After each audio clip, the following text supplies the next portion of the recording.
Kia ora everyone, welcome to our workshop this afternoon. Welcome to Councillor Naylor who's joining us online. Thanks for joining us, Peter.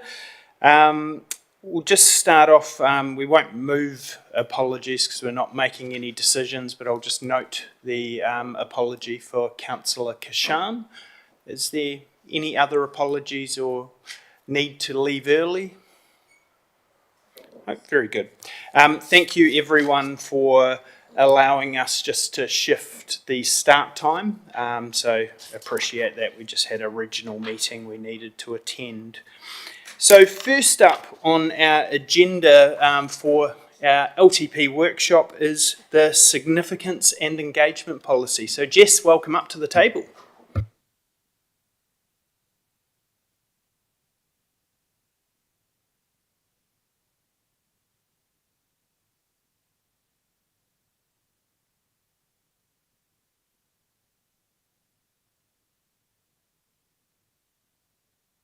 Just as Jess is joining, as we run through, everyone's received the briefing papers. Jess, if you could just mute. Everyone's received your briefing papers, so feel free if there's any key points to talk people through. This is a real opportunity to ask questions, so we'll try and have it being a little bit free-flowing. Feel free to make statements or ask questions. As we go through, I'll probably get councillors, if they've got a few questions, they can just sort of run that through so it allows a little bit of back and forth, and then we'll just bounce it around a bit if that works for everyone. Great, so I'll hand over to Jess.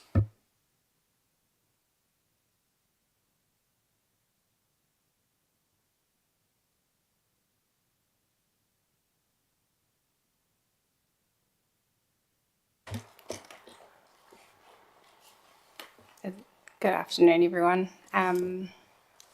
Just checking that that's working. Everyone can hear me? Yep. Okay, so I have the exciting job of talking through the significance and engagement policy today. This is a policy I'm very passionate about. It's also a very key policy for us. In the slides I have outlined why it's so important, and I know that there are some new councillors this term, so I've also explained a little bit about what it does and why we have it. So you'll be used to seeing these ones. This is where we're at in the process. And the purpose of the workshop today is just to discuss the significance and engagement policy and its review as part of this long-term plan process. And I have outlined in the reader, and also I'll just quickly touch on some of the important parts of the changes that we made in Council's last review, which took place in the LTP last time. And then also just wanted to highlight that this discussion feeds into our eventual review of the significance and engagement policy, if that's what we decide to do, and the following workshops, so the communications and engagement workshop as well. And then I've just detailed a couple of other places that this discussion might feed into, depending on what we kind of not decide, but your direction today.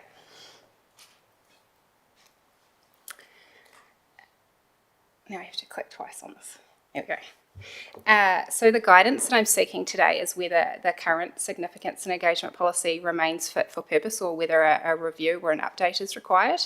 And any specific proposed changes or areas you'd like for us to look at in the review, and whether there's any further information that you need as elected members to make to give us that direction. To enable you to provide this guidance, on the next slide I've set out a bit of a background about what the policy is and why we have to have that policy. And just a note on the relevant decision adoption date at the bottom of the page. This just hinges on what we decide or what we consider we need to do in terms of making changes or not.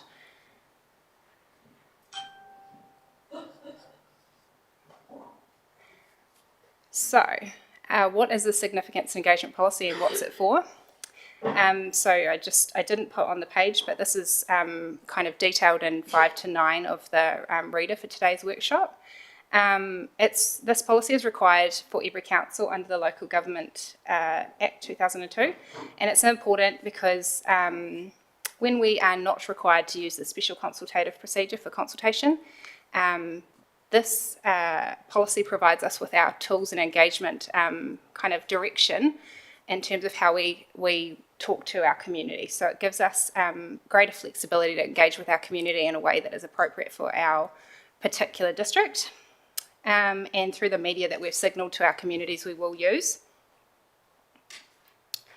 The other thing that I was going to draw your attention to on this slide, I have covered it in the reader, but just in case it comes up, just the distinction between significance and significant. So those are both terms that we define in the Act, or that are defined in the Act, and significance is the degree of importance of an issue, and in terms of the impact it might have on the community and how interested they are, and significant means that it is a high degree of significance. So that's quite important for our decisions that we make. So the policy, I've detailed there, I won't go through all those points, but the policy does set out quite a few quite important things that we need to consider, and also I just have noted there that it sets out what we say our strategic assets are. And I can answer some questions about that if anyone... Sorry, I should have said, if anyone has any questions throughout, please just jump in. I can see that you have one, Councillor Ward, so... Councillor Watts. Miss Scott, I didn't want to... You're on a good roll, Jess, but I know you've explained it very well, but I wonder for the benefit of some other councillors that are new to this, we often see in papers that are presented by officers, this isn't significant, we don't need to. So can you give us an example? Because in my view, the fact that this is under the word strategic, that kind of lifts the importance of making a decision around, is this significant or not? Can you give a couple of examples of where the differences might appear? I mean, for instance, the decision represents a new strategic direction for council. So if we decide to change the whole kit and caboodle, that requires engagement, and it comes under the category of significant. What would be an example where it doesn't meet that level? Great question.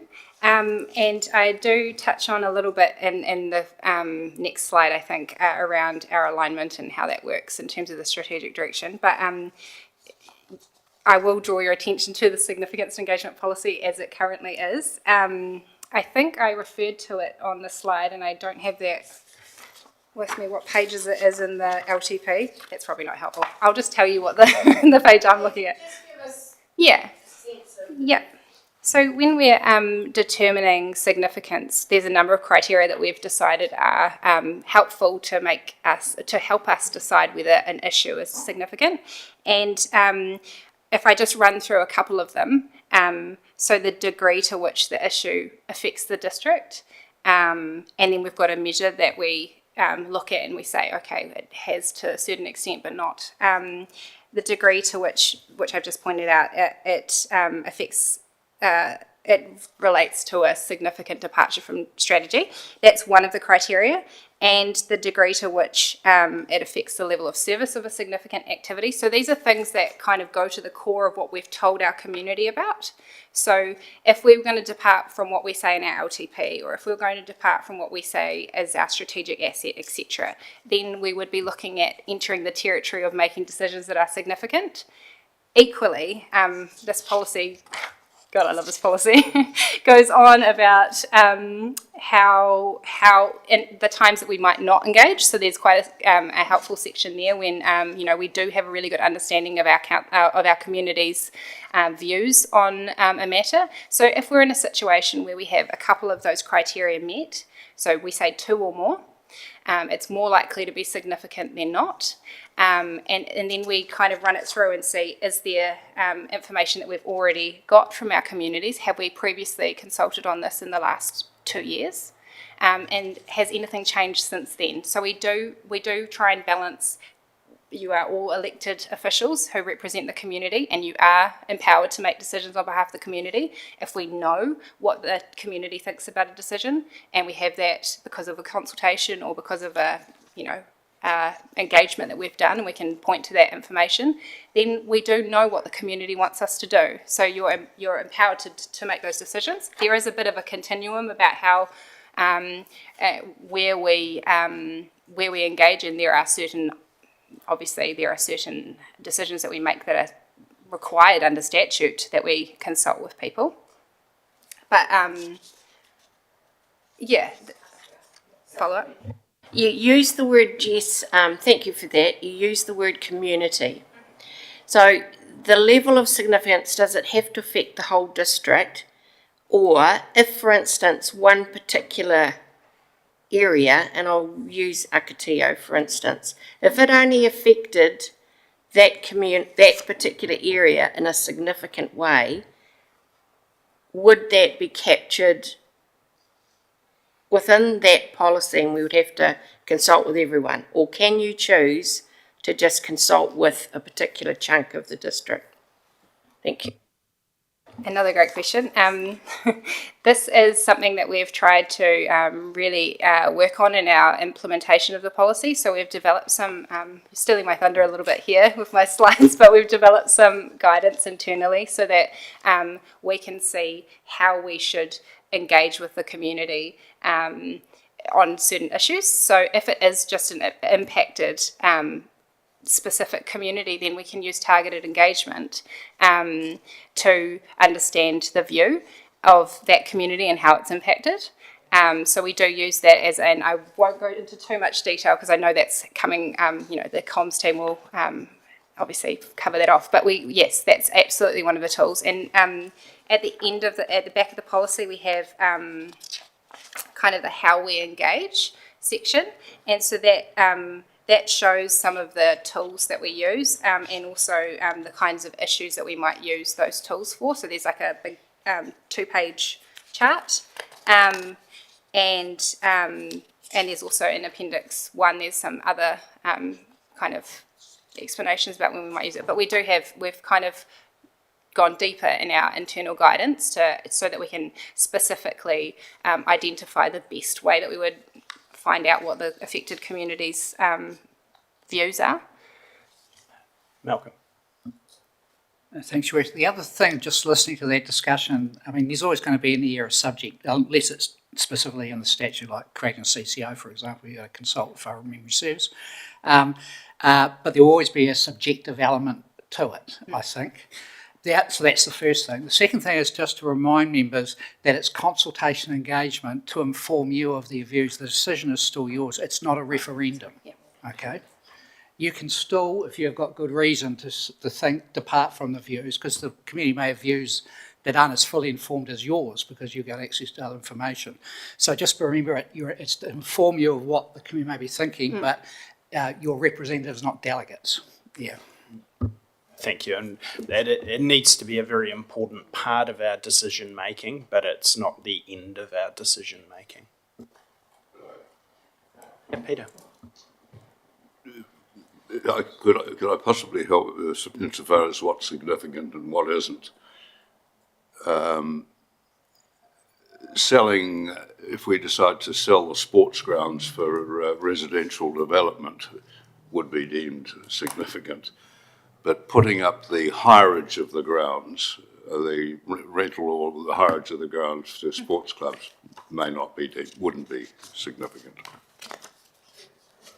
Yeah, that's a great example. That's a really good example.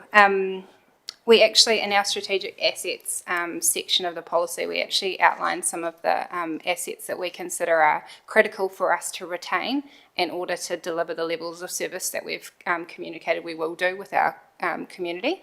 And for instance, the total of the reserves that we hold is a strategic asset. So all of the reserves, and holding reserves is a strategic asset for us. So if we were to make a decision to sell all of our reserves, which would be quite an ordeal for me, we'd have to consult on that, because that is a significant decision that we're making. However, if we were to deal with one or make changes to the ownership or make changes to the way we deliver them, we could perhaps look at a slightly lesser engagement. It wouldn't need to be the special consultative procedure. So, yeah. Cool. Any further questions on that part before I go on? No? Okay. So just to sum up this one, it's our guide for engaging with our community. So it's like our house rules. So it's an important document for us. So the strategic alignment. I had a little think about this because there's not a specific section in the policy that states our current strategy. And we did discuss this a little bit just a moment ago, but the way the policy is drafted, it refers to strategic framework, our strategic framework in our policy, and includes as a criteria alignment with our, or not with our strategic framework. This means that the policy survives any changes to the strategic framework. So if we were to make a change to our strategic framework, our policy would still refer to current strategic framework. I know Carter will be sharing with you or leading the discussion, I guess, with you about the draft strategic framework in the next workshop, but I did have a look at it to see if there was alignment with this policy and just so I could point it out to you. So reputation and identity, I think, is one of the critical kind of pillars that we would, this policy achieves that. It's very much our contract with our community, which sets out when and how we commit to engage with them. So, and on what matters. So it kind of identifies those things that matter. So it enables us to set clear expectations and then deliver on our purpose of meaningful engagement with the community. I have also referred to some of the key legislation and policy that we have internally. I won't go into those any further unless anyone has any questions about them. No. So why are we reviewing the policy now? Our policy does state that it needs to be reviewed every 3 years, and I think that's really good practice. And we've stated that we'll do it in the first triennium, so after the election, during the long-term plan process. And it's also helpful because it's good to have a refresh, review it and refresh it if needed. And then we, through the LTP, will be using the significance and engagement policy to determine what matters that we should be engaging on and also how. So as the slide says, we last reviewed this policy in 23-24 as part of our LTP process. We did do quite a significant review of it then. I shouldn't use that word. An extensive review of it then. But the main outcomes from that review were that we added a decision tree at the back of the policy, which seems very simple, but it's been quite helpful. And so I think that's the very last page, Appendix 3 of the policy. There's a decision tree, and it kind of, it's the simplified version. Trust me, we have a much more detailed one internally, which helps officers make really good decisions about whether something is significant or not, and whether there's still, good reason to talk to our community and understand what they need, what their views are before we make decisions. Thanks, Jess. I just want to comment on that briefly because that came in our last LTP. Yes. And personally, I found that really helpful. It kind of goes to, and we had quite an extensive conversation then about what was significant and what wasn't, which is a really natural thing to have happen. What that decision tree does is it gives everyone the ability to quickly test things. Using that decision tree. So, from that conversation, which was a good conversation, but the quick answer will be, once we move past that, have a look at the decision tree, and that will tell you if it's significant or not. Okay, the other kind of changes that we made, we included a statement about our commitment to engaging with iwi and Māori, and that went through, I think, 2 workshops with council. And we also, as I've kind of alluded to, we produced a lot of resources internally because the conversations I was having when I was reviewing the policy last time, it didn't feel like people really knew how to use it. So it was a really big focus of the review to have a really good implementation plan afterwards. And I must shout out the comms team who have done an incredible job of turning my scribbles and things into beautiful designs. So thanks, guys. It's really helpful. Much easier to read as well than my scribbles. Does anyone have any questions about the slide? Nope. Okay. Now, I kind of just put this in here as a little bit of a discussion point, maybe. But it's always important, but it's even more important now than ever. And I just kind of made some notes about what has changed and what's changing. So obviously we're all aware that Local Water Done Well has been moving along with some steam.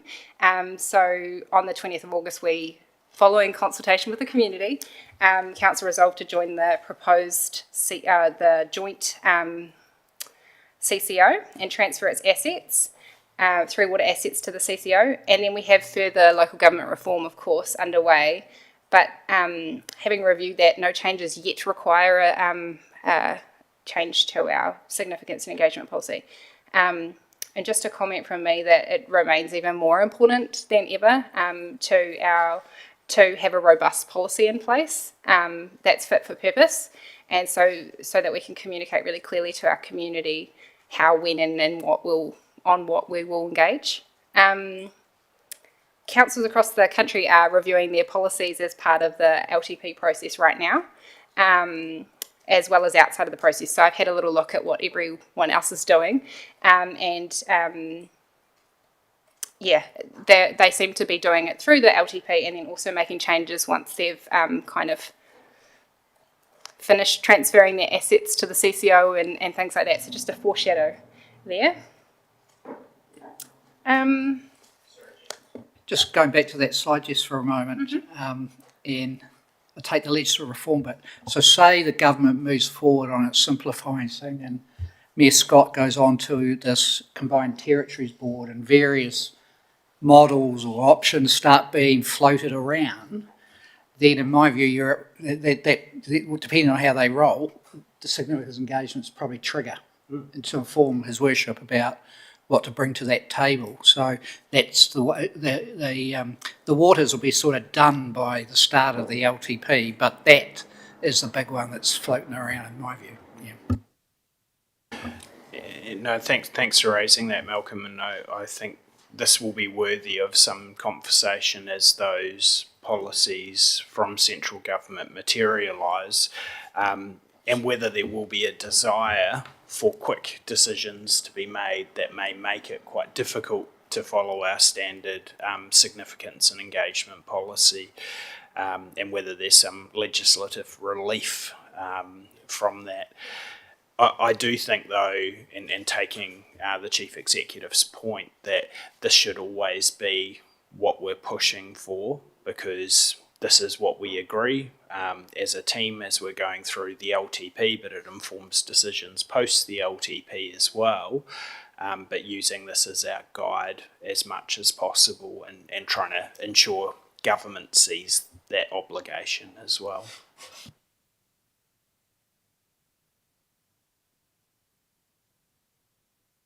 Thanks, Mayor Scott. I see that we're looking to perhaps make a decision at the end of March, adopt the policy or not. We won't know by then what's ahead of us insofar as legislative changes will be. I take it we can, if necessary, review it subsequently, or review it at any point in time. Yeah. And no, thanks, Peter. I think it's a really good point, and I suppose that touches on a bit of what I was saying then. If we're not sure exactly what's ahead, but if we adopt what we want now, that should be our principle when we're doing submissions through to government or having conversations of this is what we desire. Jess can correct me if I'm wrong, but my understanding is this is a policy that is at our discretion as long as we go through the correct process. If needed, we can amend it. And this LTP potentially is going to require some about turns and other things happening as we go through, so it won't be that uncommon. Malcolm. Just thinking the point through, Your Worship, as this review that the CTP is supposed to do, should it come into being, if the government, in my view, were to limit council's use or to say you don't have to use significant engagement, I think you could make an argument that that's backdoor mandation. I think there's going to be many arguments to be made on many things during the tsunami of reform that we have. Councillor Peters beaming in from Teams. You're on mute, Councillor Peter.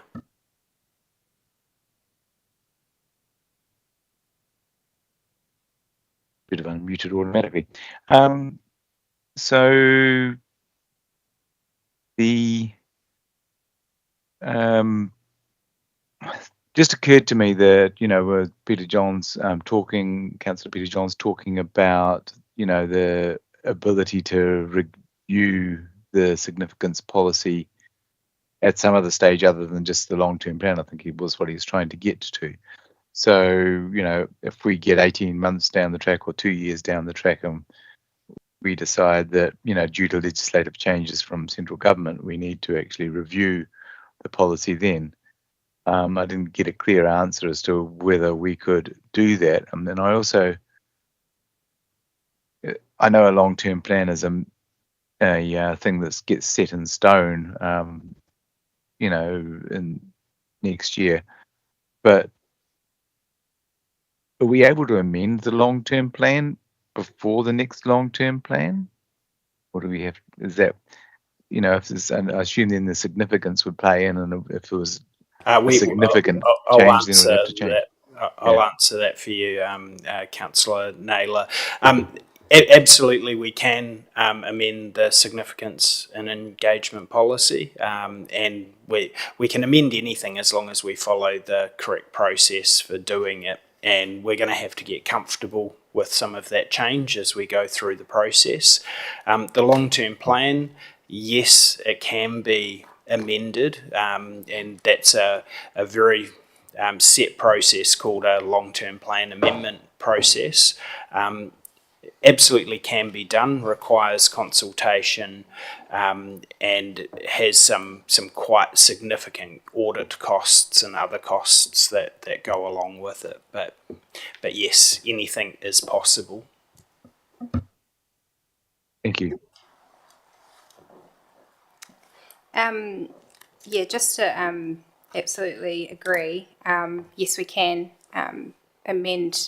review and amend the significance engagement policy at any time.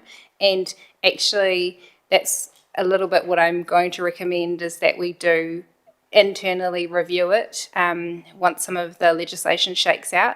Whether that turns into, we'll obviously provide advice at that point, whether that turns into a full review by council and engagement with the community remains to be seen. But I will be recommending that because it's such a critical policy, that we do review it in light of the new legislation.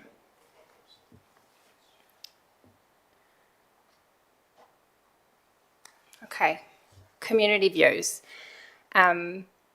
It would seem crazy, I think, if we didn't take into account the community's view on this policy if we were changing it.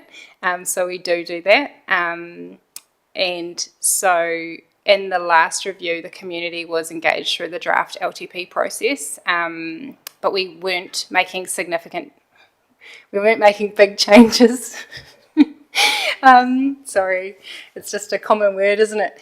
We weren't making significant, with capital S, significant changes to it. We weren't looking at our strategic assets. We weren't looking at how council, well, we reviewed but didn't change how council engages with the community. So, yeah. We obviously do have other measures for capturing community views, and one of those is the community survey. So we have some information about that from the 2025 survey. But what I was going to say is that the engagement will obviously be dealt with, the engagement side of this policy, or engagement itself in terms of the LTP, will be dealt with in the next workshop. So I'm not planning on covering that too much. I can answer any questions that you have though.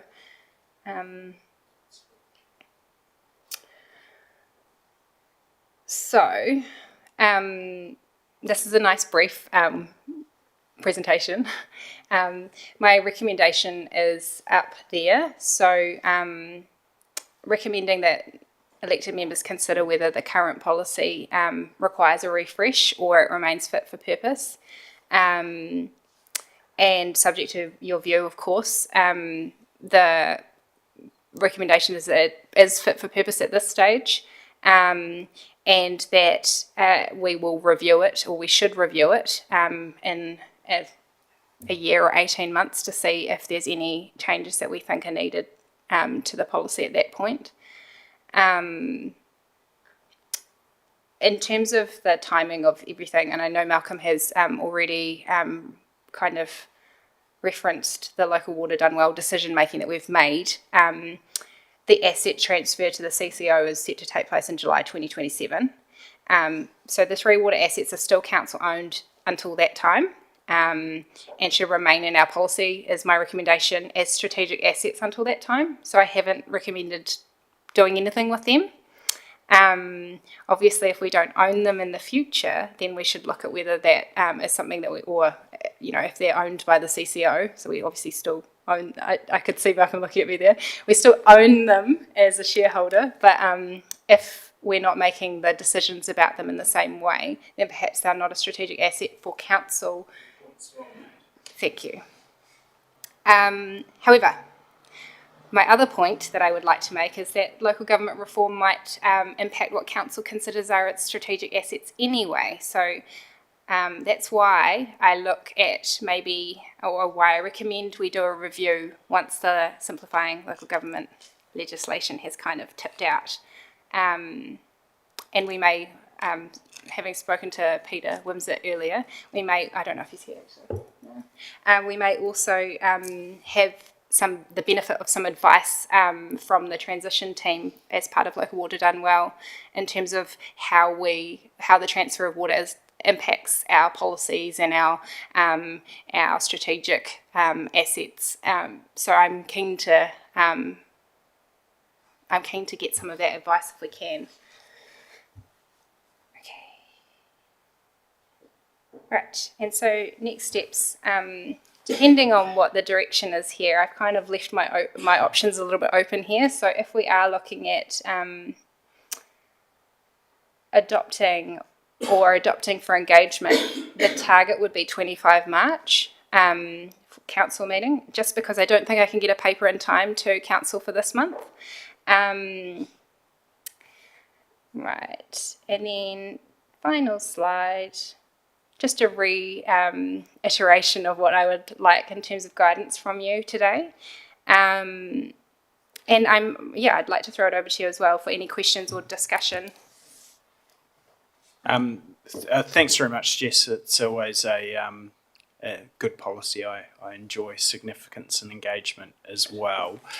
Personally, I think it is a good policy. I think it is worthy of having us agree to that policy before we go out for early engagement. But yeah, very keen to hear what colleagues' views are. So I'll start with Councillor Peter Johns, and then when he's finished, Councillor Peter Naylor can jump in.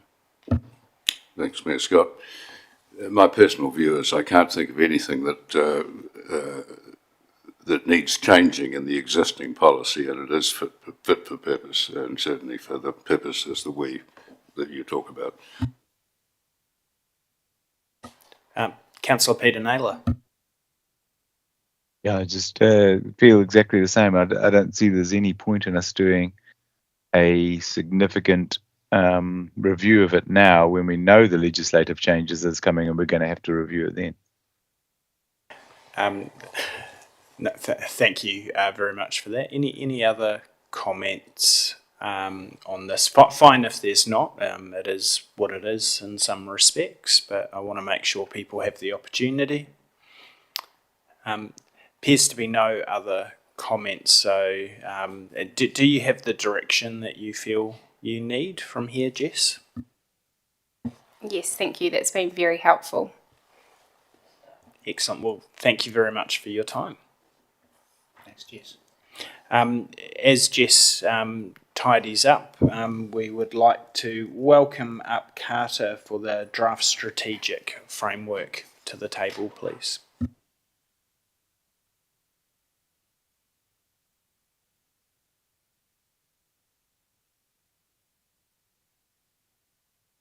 Just as Carter's getting set up, there's just a couple of introductory comments that I'd like to make on this. This is a very good piece of work, Carter, so thank you for this. For anyone that might be watching online or watching this back, this came from our 2-day strategic workshop when we were looking at our strategic direction at the Woodville Bowling Club, no less.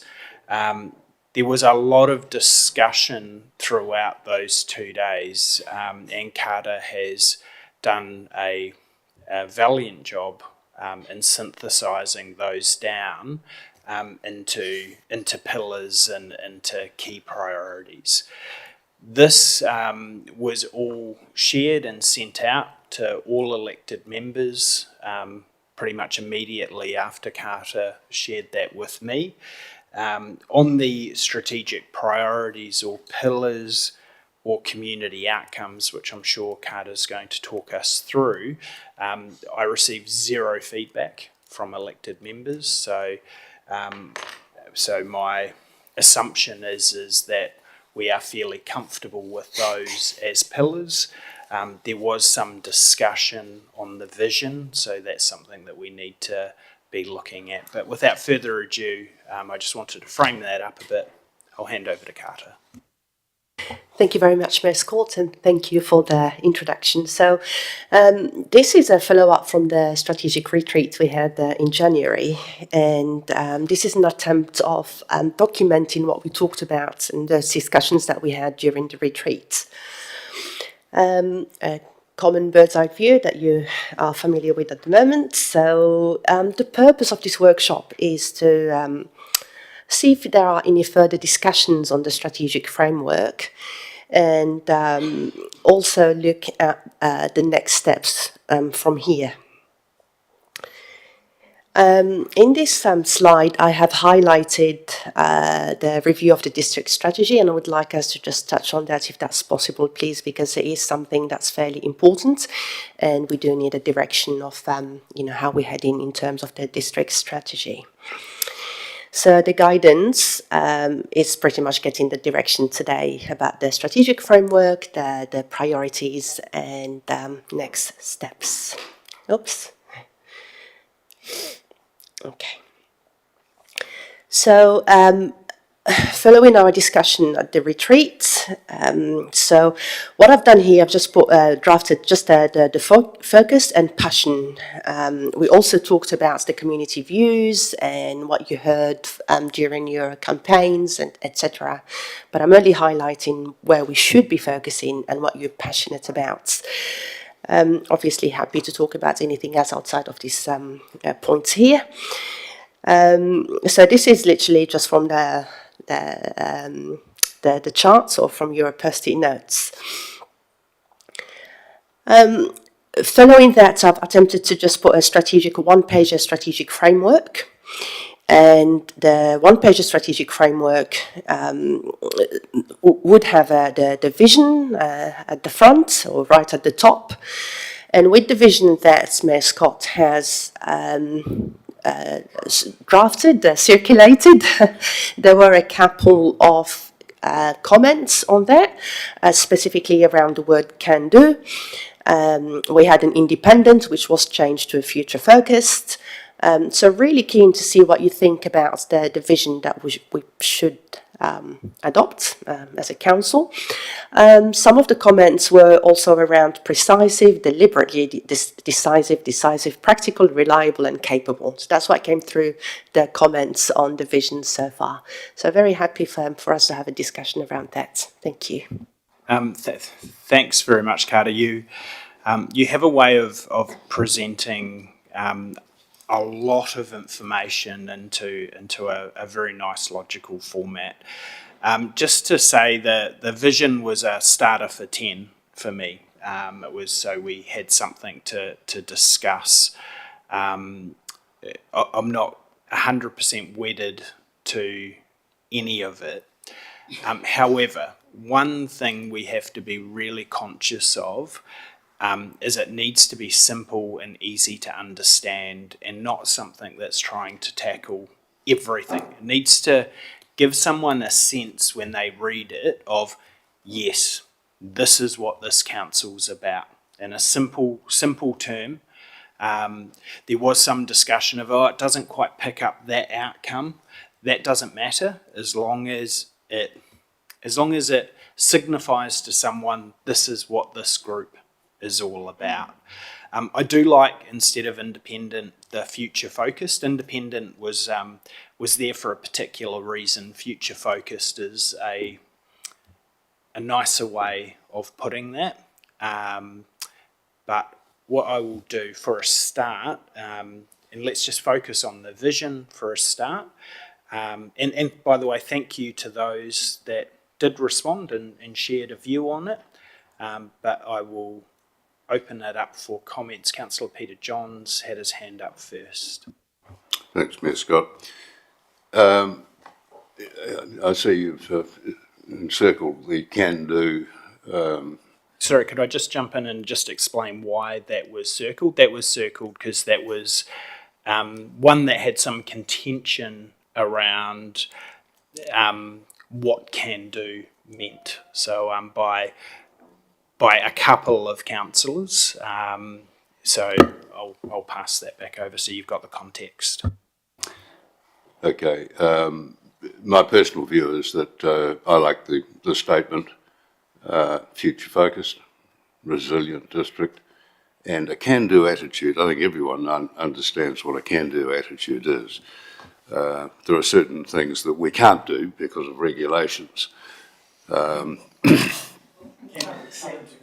However, a can-do attitude is an attitude whereby let's make things happen rather than put up roadblocks for people. And it's an attitude thing.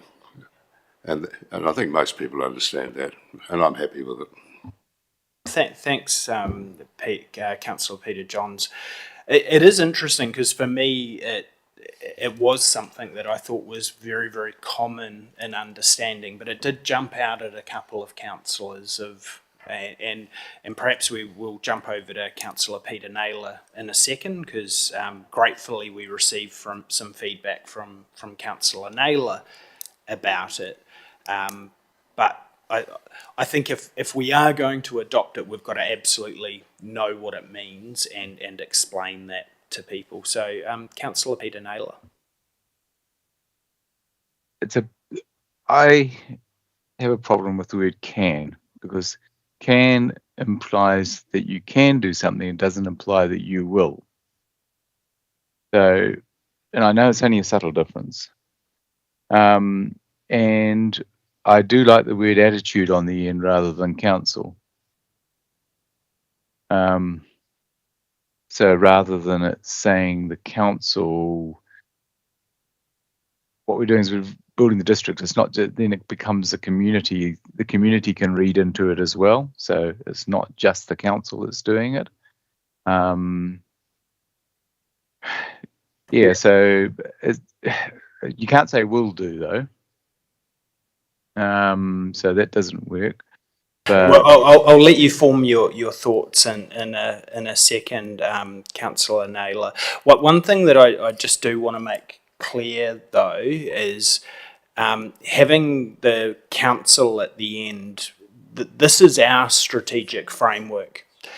This is not this is us having ownership. This is us telling our community who their elected council and our council operations side is. So it's saying this is what our vision of our district is. This is the intent of it, by the way. This is what the vision of our district is, and we are backing you and we are going to make it happen. And I think that can be an important part of the consideration.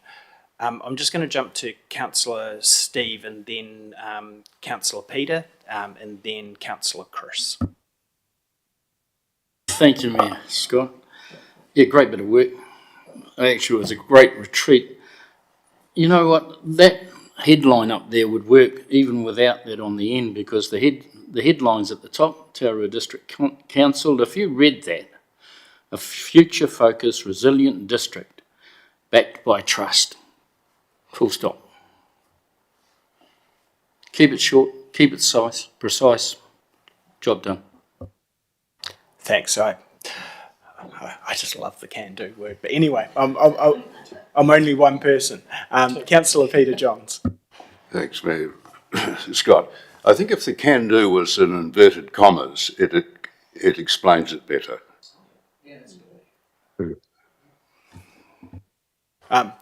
Very happy with that as a compromise.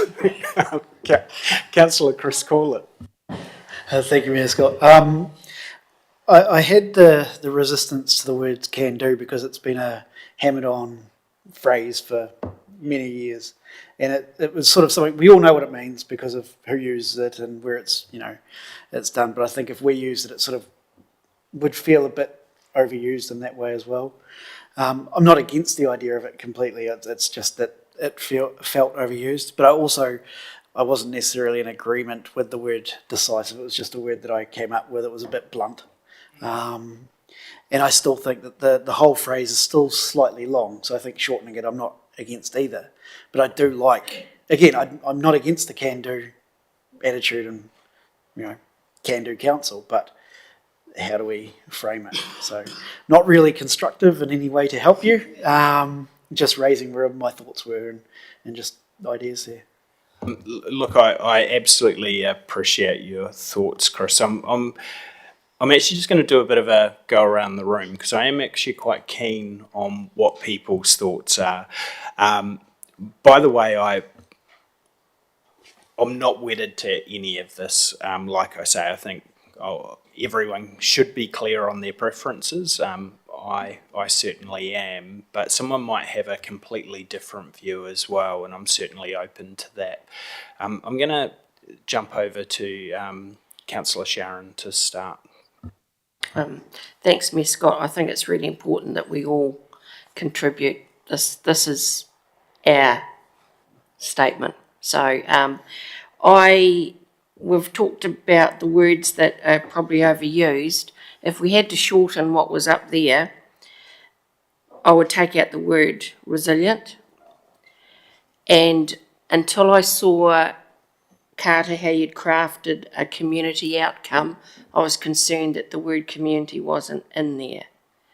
Having seen how you've managed to pull the pillars in and describe what a community outcome might look like, I'm a little bit more comfortable. So if I had to vote here and now, it would be a future-focused district backed by a trusted can-do council. I think the word council has to be in there.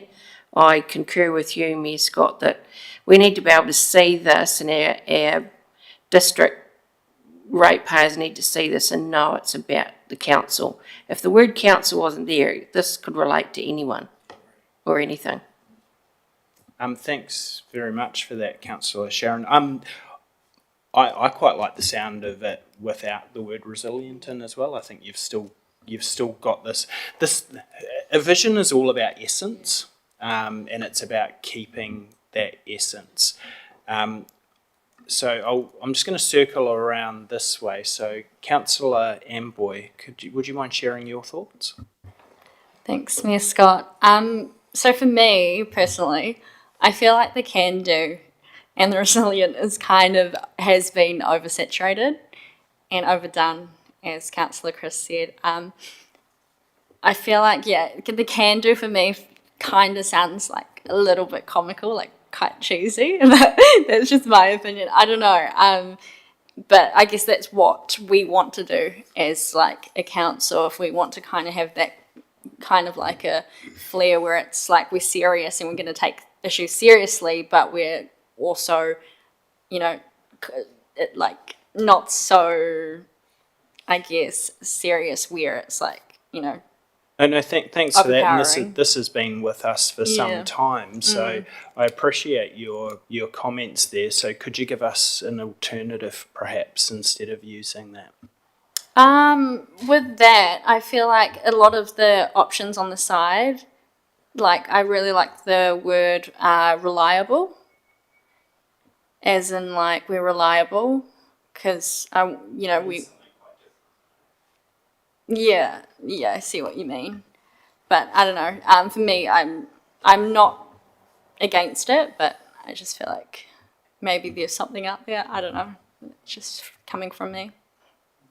No, so thank you very much for that. Councillor Elizabeth, could I get your thoughts, please? So with, I've been Googling, cinnamons because that's how I roll. And I mean, the can do phrase, I guess you've got words like capable, committed, and they're still C words, so you've still got that lovely flow of, and future focused, if that's a point of contention for anyone. You've got proactive, dynamic. I mean, proactive kind of encompasses future, resilient, and in my sort of thoughts, yeah. So that's. I suppose, and maybe this does go to the start of perhaps "can do" is an older phrase that people don't understand the meaning of, because the alternative. Got a DIY component to it. Well, can do is, and I think Councillor Johns articulated it quite well at the start for me, and this is, and I want to find a way for us to express this to the community, and I don't mind how we do it so much, but it's expressing that we're going to roll up our sleeves and we're going to get stuff done, and that is what can do is to me. It's someone comes to you with a problem and you're not just saying computer says no, you're helping people find a solution. I love Little Britain. It's great. I'll tell you a story later about that. But anyway, it's actually being able to say, we are going to find a solution to be able to get things done. So if someone comes in and it's like, yeah, you've got that can-do attitude, and I'm not sure what another word is, but transparently, the alternatives that have been given don't encapsulate, for me, can do. I'll just jump over to Councillor Wallace before I come over to Councillor Erina. If you want to encapsulate what everyone does, and it's a good marketing ploy, you'd backed by trust and a number 8 wire mentality. I mean, everyone uses that. The old Kiwis worldwide known for number 8 mentality. Or, we could go here for hours, couldn't we? The other word that comes to mind is empowered. Just go take can do out and empowered council. We're empowered. But, yeah, there's lots of words we could use. And number 8, I like that. Well, yeah, I mean, I did think of number 8, by the way, and I thought, what's a slightly more professional way to say number 8 wired mentality? And I came up with can do. But Councillor Erina. Thank you, Mayor Scott. I've noticed that there's always a hard one, brainstorming. I don't mind can do. Councillor Collette said another idea was practical council, so I thought that was quite a not a bad one either. And I thought about Councillor Ward's one about taking resilient out, but then I thought we are sort of working to be more resilient, you know, like when it comes to different parts of council, like roading and infrastructure and stuff like that. So I quite liked the idea to leave resilient in. And no, thank you for that. Resilience, remember, is still in the pillar. So it's still separate. So and I think you're right, we need to be signalling that that's really important, but it is the title of one of our pillars. So we still have it somewhat covered, if that gives you a bit more comfort. Councillor Chris. Thank you, Mayor Scott. And I think, you know, there's a lot of good ideas with how we could approach this, and we could spend a lot of time, I think, going through this again to find the right one. But I do agree that shortening it is quite nice, and it feels too long as it is. And so Deputy Mayor Sharon is right on that, I think. Supportive instead of can do. So using the word supportive is possibly an option. It's sort of a different throw at the word. Still has a partial coverage, but covers a little bit of resilience as well. Thanks, Chris. We won't carry on with this for too much longer, but I would like to get the benefit, and I haven't warned him, of the Chief Executive's advice. Thanks, Your Worship. I'd remind elected members that this is about us, okay? It's about driving our work and our attitude, which then transmits into outcomes for the community. I take the point that that has been made that resilient might be redundant in that thing, because to me that's encompassed and future focused anyway. And by the way, and as the Mayor's pointed out, it's in the pillars anyway. But can do, I like can do primarily because councils aren't can do. Okay, they talk a big game, but every survey I have ever seen in my time in local government says we are not can do, even though we think we might be. Okay, so this is about driving an attitude within both the council, at both governance and management, that turns into action that the community then sees that builds trust. So it's not about the district, it's about you. And what I want to see is a council that, when we say we'd like to do this, you get presented with 3 options to do it, not 3 options why you shouldn't do it, if you get my drift. And it twists and it turns. Now, I'm open to a different phraseology, but with all due respect to elected members, reliable, practical is boring, non-directional, non-emotive. You want an action word. I believe you want a word that drives emotion and desire, and I'm going to go the extra mile. That's what I think. To me, that's what a vision should be about. You know where you're going and how you're going to get there. Yeah, so that's just my 2 cents worth. Remember, it's your vision, not mine. I'd like Wellington City Council to have that vision. Mr. Alexander, you never fail to disappoint. So thank you very much for that. Councillor Peter Naylor has a comment. I liked Elizabeth's word proactive, but not at the beginning, but backed by a trusted proactive council. I don't know what the thoughts are on that. Replace the can do with proactive, which is a deliberate word, and it signals we are proactive, not reactive.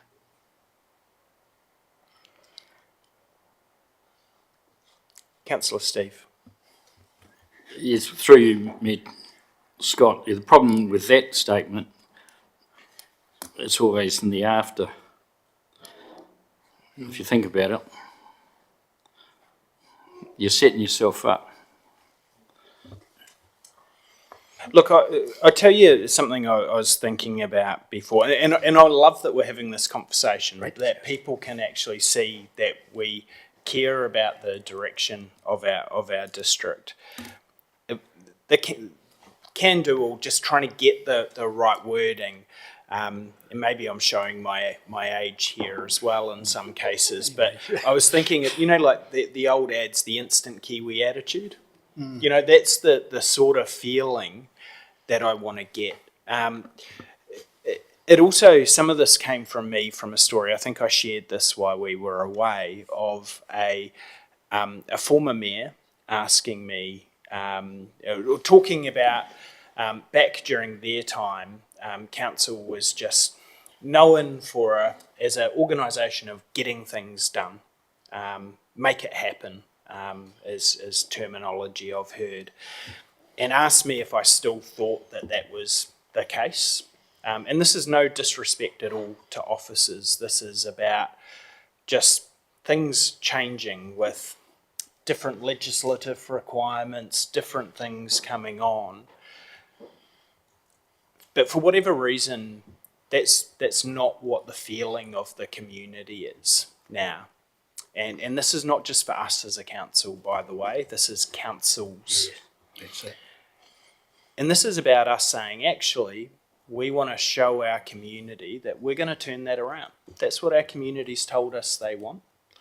We say that there's a whole lot that we want to look at. We want to look at affordability, efficiencies, absolutely, our reputation and identity. We want people to actually respect the things that we're doing because they pay our wages. And we want to grow this place. And we want to do it in a resilient way. And this is trying to encapsulate that we want to get stuff done. Councillor Naylor has a comment. What about get shit done at a council? Or get stuff done, council? Get shit done. Can I just remind the councillor that this is being recorded? Recorded, yeah. Councillor Wallace. No, fine. Councillor Wallace. I spring to mind straight away, putting it right, LV Martin and Son.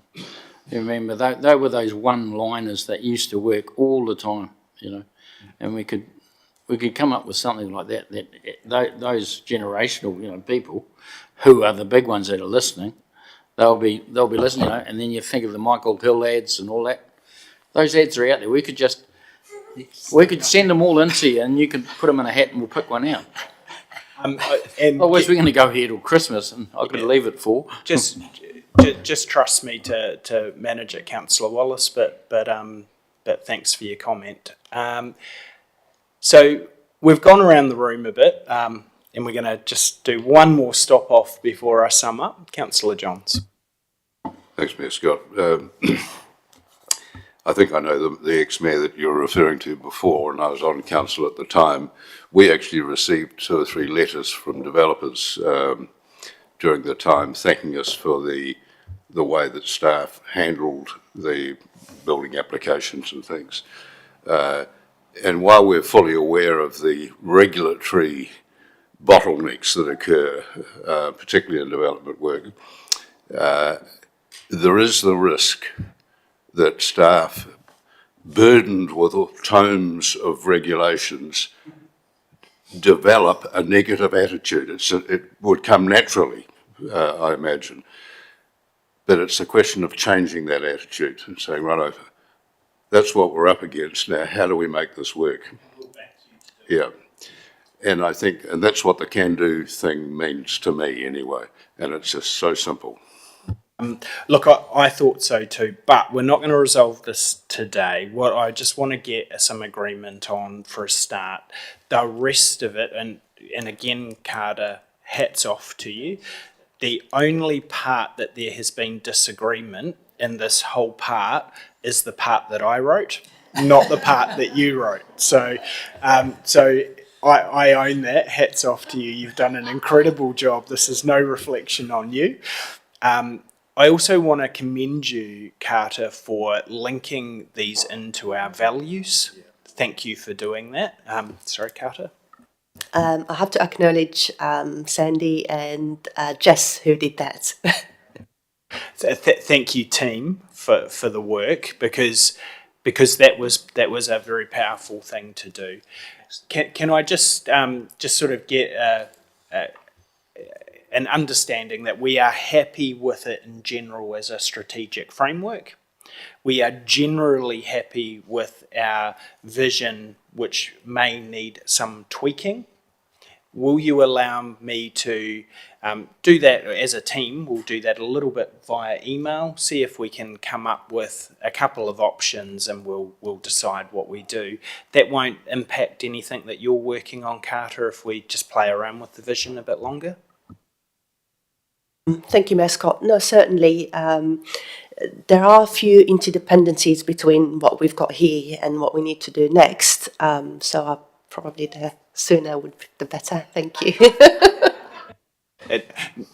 Noted. Noted, and thank you. Look, I actually think we're very close.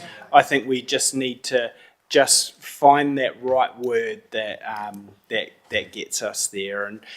And actually, team, this is something that we will all own. This is something we're all going to go into the community with, and this is going to be the statement that is us.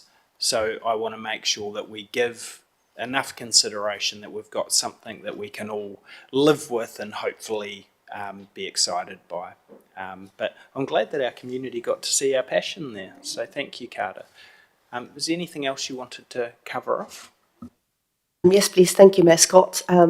The one-liner that came to my mind, I just thought I'll share it with you, is we will talk the talk and walk the walk, which to me was very much like we can do it alongside our community. But while you're considering, the wordsmithing, please just have a look at the requirements from the LGA, where we have to be able to describe the community outcomes. And also the aim, when you're talking about the goals of and the community outcomes, just action focus, just those notes that I've put on the side, please just, if you can just consider them while you're working through finalising the strategic framework. Thank you. And correct me if I'm wrong, Carter, but what you have produced, and for me, what I liked the most about it is it felt very, very reflective of our conversations that we had. So this felt like us. It felt like reading our conversations back. From what I've seen from the group, and this was emailed out prior to the reader as well, but what I'm hearing from the team is that we are happy. We believe this reflects where we want to go. So I think that you can take that as direction that we are happy with where this is. Perfect. Anything else you'd like to cover off, Carter? Fairly quickly, so just the next steps. On the 25th of February, we'll go through the approval of the early engagement. We've got the guidance. Yeah, that's about it. Thank you very much. Very good. Thank you very much, Carter, and to all those involved with the work that you're doing. We will in a moment move to our next one, but I just propose we have a 10-minute break before we jump into that, if that's okay with everyone. So we'll be back in 10 minutes, team.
Thank you, everyone. Welcome back. We are now going to move to communications and engagement. So I'll hand over to the team to run through your presentation. Thanks, Karsten. Okay, kia ora koutou, no mai haere mai to this presentation about comms and engagement planning. Wow, I really enjoyed the previous conversation. That was really good. So today it's all going to be about what we can do.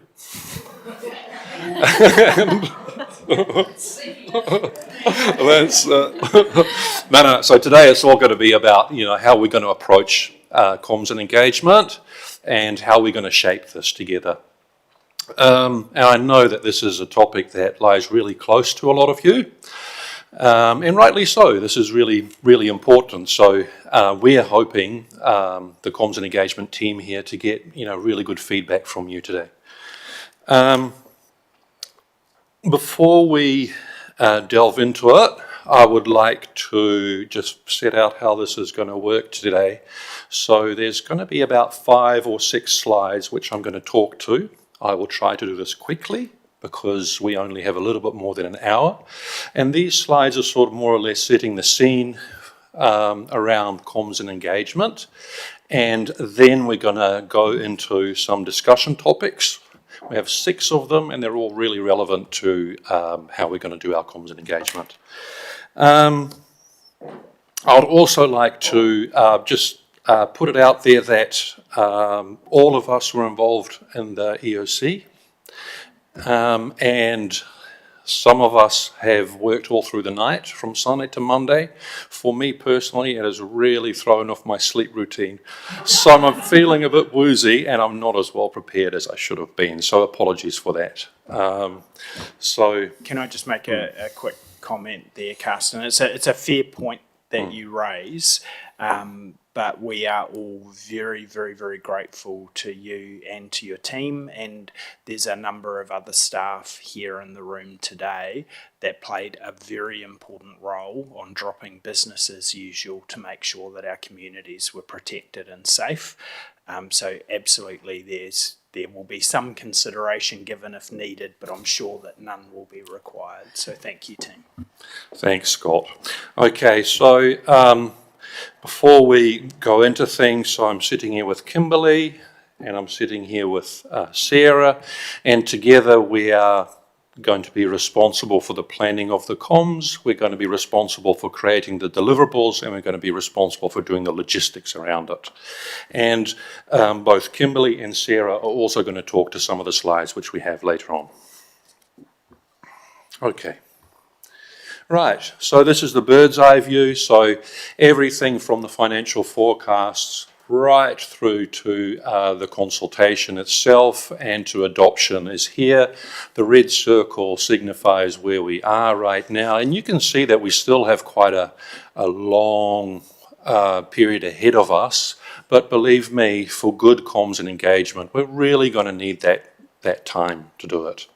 Next slide, please.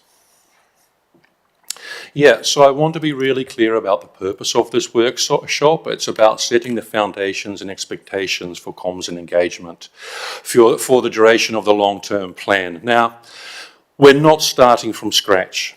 The information which you have in this presentation and in your reader has built on a couple of things which we've been given and which are already in place. So one of these things is the outcomes of the strategic hui, which we've received. So we've incorporated that into the reader and into the presentation. The other thing that we've incorporated into it is the discussions around the significance and engagement policy. And we've also incorporated some of the feedback which we've been given from the comms survey, which we went out with in 2025. And also we've had a look at our values and how they align to this. I think this discussion should not only be limited to the LTP. In many ways, it could be seen as a blueprint for how we do any consultation in the future. So it's much broader than that.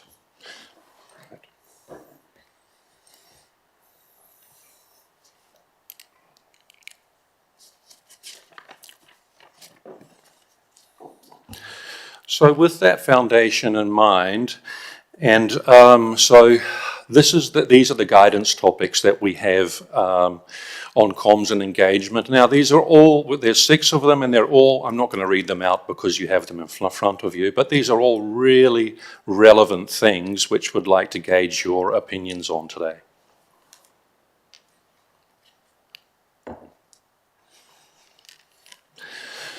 So in one of the previous slides, I said that we use some of the strategic outcomes or the strategic framework from your hui. I'd just like to go into that a little bit more on this slide. And firstly, I'd like to talk about the council values. I love the way that these have been rejuvenated.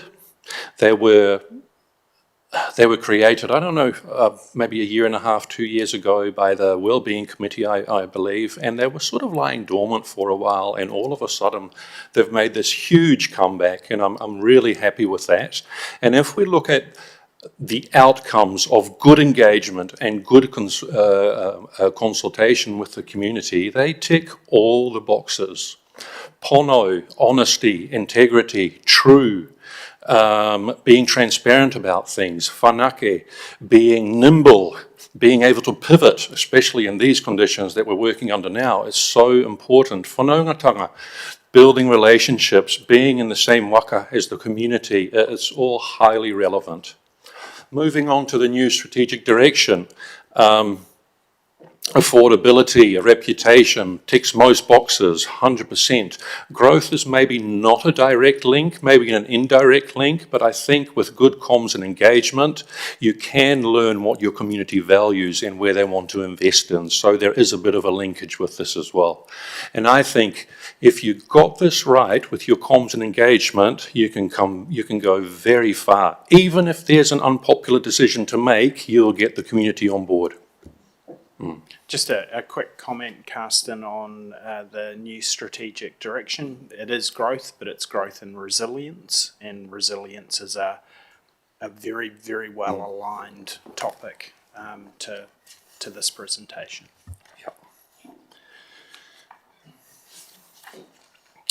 Okay, on to the next slide. On the templated slides that you would have seen, this is actually called forecasting assumptions, and we were struggling a little bit with that term, so we've renamed it risks and mitigations here, and we've tried not to focus on all the big things which are happening in New Zealand and worldwide at the moment, even though they are risks, but really try to narrow it down with a comms focus. So these are risks that we perceive as comms people, things like consultation fatigue, things like a vocal minority dominating discussions and people shying away from the discussions because they're afraid. So these are all things that we perceive to be real risks to the consultation which is going to come up. Right, we would now like to move into the discussion section. So the first one is about focus groups. Now, we've got 4 focus groups which have been formed.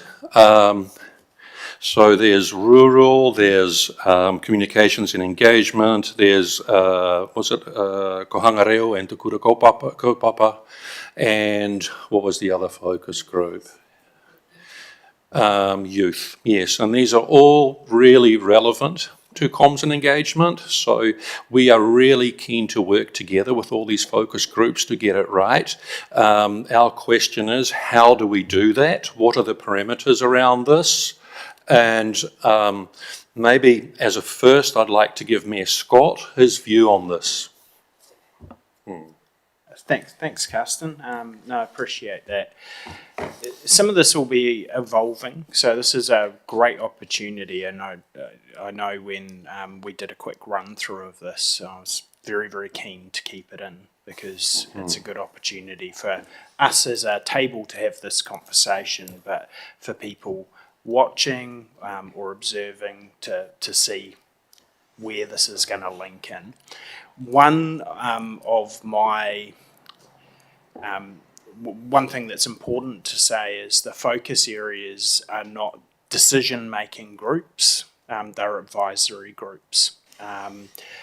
So from a the communications and consultation side.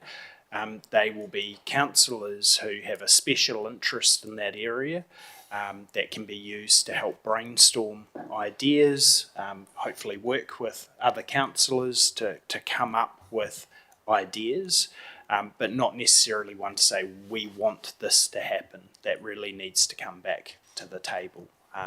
Potentially could come back through Erina's committee, but they are, engaging more with youth. We have councillors that have identified a particular interest in that area. They might be able to actually help do some of the legwork for communications, help front things. That can be really powerful as well. Same with marae, kura, these groups, and I know in the youth space and the marae, kura and kohanga focus area, they're already engaging directly with areas of interest within their portfolio group now. So that is something that could absolutely feed into consultation, to be linking it in. I see these groups as a resource for communications to help you plan, but I'm very open to other people's views on this as well.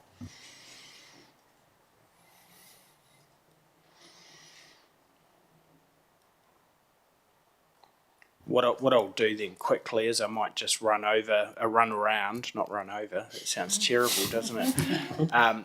Run around, particularly people that are assigned to portfolios.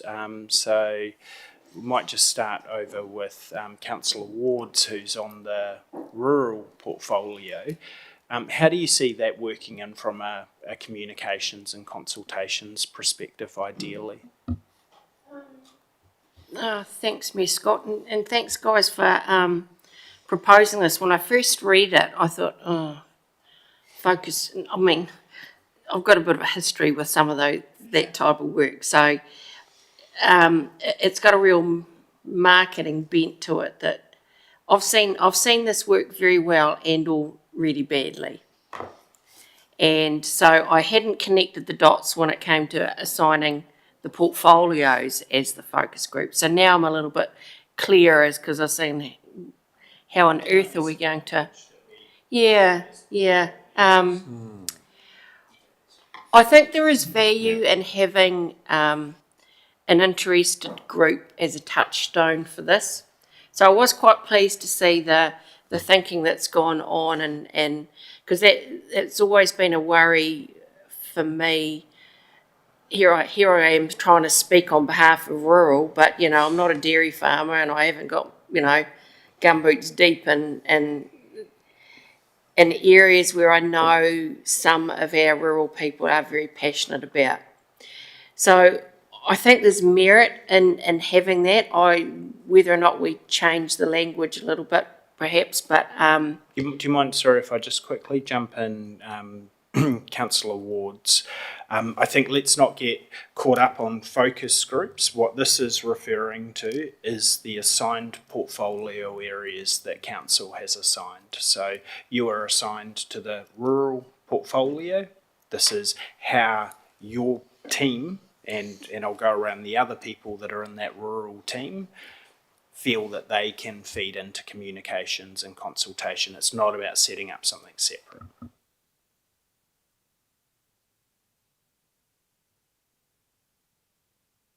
I think I hear what you're saying there, Mayor Scott. But isn't this about just not the three of us on the rural portfolio? It's a wider concept you're proposing, is it? Yeah, that's incumbent on your group to be finding ways to be touching in with those groups, and then how are we feeding that back through to the communications team. I'll just keep it short. It's a touchstone mechanism, and I get that. Thanks very much, Councillor Woods. I might just the rural portfolio, so Councillor Corlett. Thank you, Mayor Scott. And I think the rural section's hard. They don't like to come to engagement or get involved with anything, and let alone finding the time. But then again, you have other events like the RRT event where it was massively accepted and responded to. Working together with other groups to events that they go to, meeting at their terms in their places, finding ways to bring back some things in their district that they might want to attend, go to dog trials, go to other things around the areas that would have a good feed from them. They are a harder group to work with because they feel let down a lot of the time in the past, and they don't go on Facebook and read comms and do all the things all the time. They go home and that's it. They don't go looking for things, and they're out all day. So knowing the rural community fairly well, it'll be a challenge, but I think if we go to them, we'll get a better response than trying to call them to come to us. That's on my field anyway. Thanks, Councillor Chris. Appreciate that. Councillor Elizabeth, do you have anything else to add? No, that's totally fine. Thank you. So maybe I might just jump over to Councillor Erina for the marae, Kora Kaupapa and Kohanga portfolio. Thank you, Mayor Scott. Yeah, I think this could work. We start ours in so we've contacted everybody and we start ours in a couple of weeks. So by the I think it's towards the end of April, we would have completed all our meetings with marae, Kohanga and Te Kura Kaupapa. So, and I think it depends on how you want us to feed that information back in. We were just going to feed it back into the council meetings through the portfolio reports. But yeah, it depends on how you would like us to feed that back to council, for communications and engagement. Yeah. So I might jump in there and credit to you and to Councillor Kishan, because there's been a lot of thinking and work going in how to engage with that portfolio area. But I might pass back through to the communications team of what do you think would be useful, knowing that this work is going on, what might be useful for you to be able to achieve the objectives that you want to achieve? So I think the key thing... Sorry, Councillor Peter, I've just asked the communications team a question. I'll come to you in... Oh, sorry. Oh, okay. I thought you were talking about the portfolio. No. Right, okay. I will come to your portfolio, I promise. Yeah, no worries.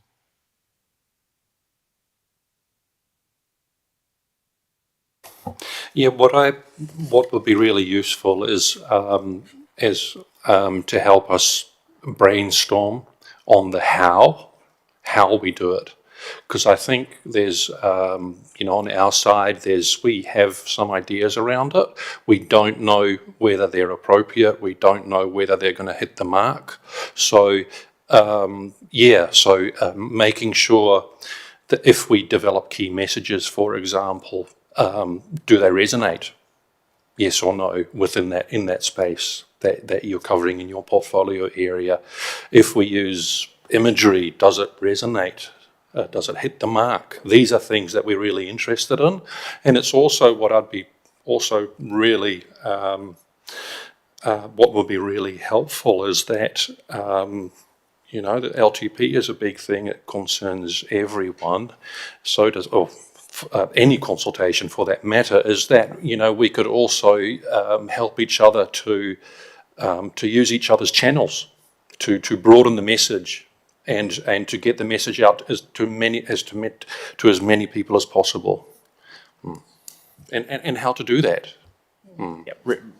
Very, very nice. And I think I'll sort of sum this up again in a moment, and I'll come shortly. I'm going to leave to the end the communications and consultation portfolio because that's slightly different, but I'll have some specific questions there.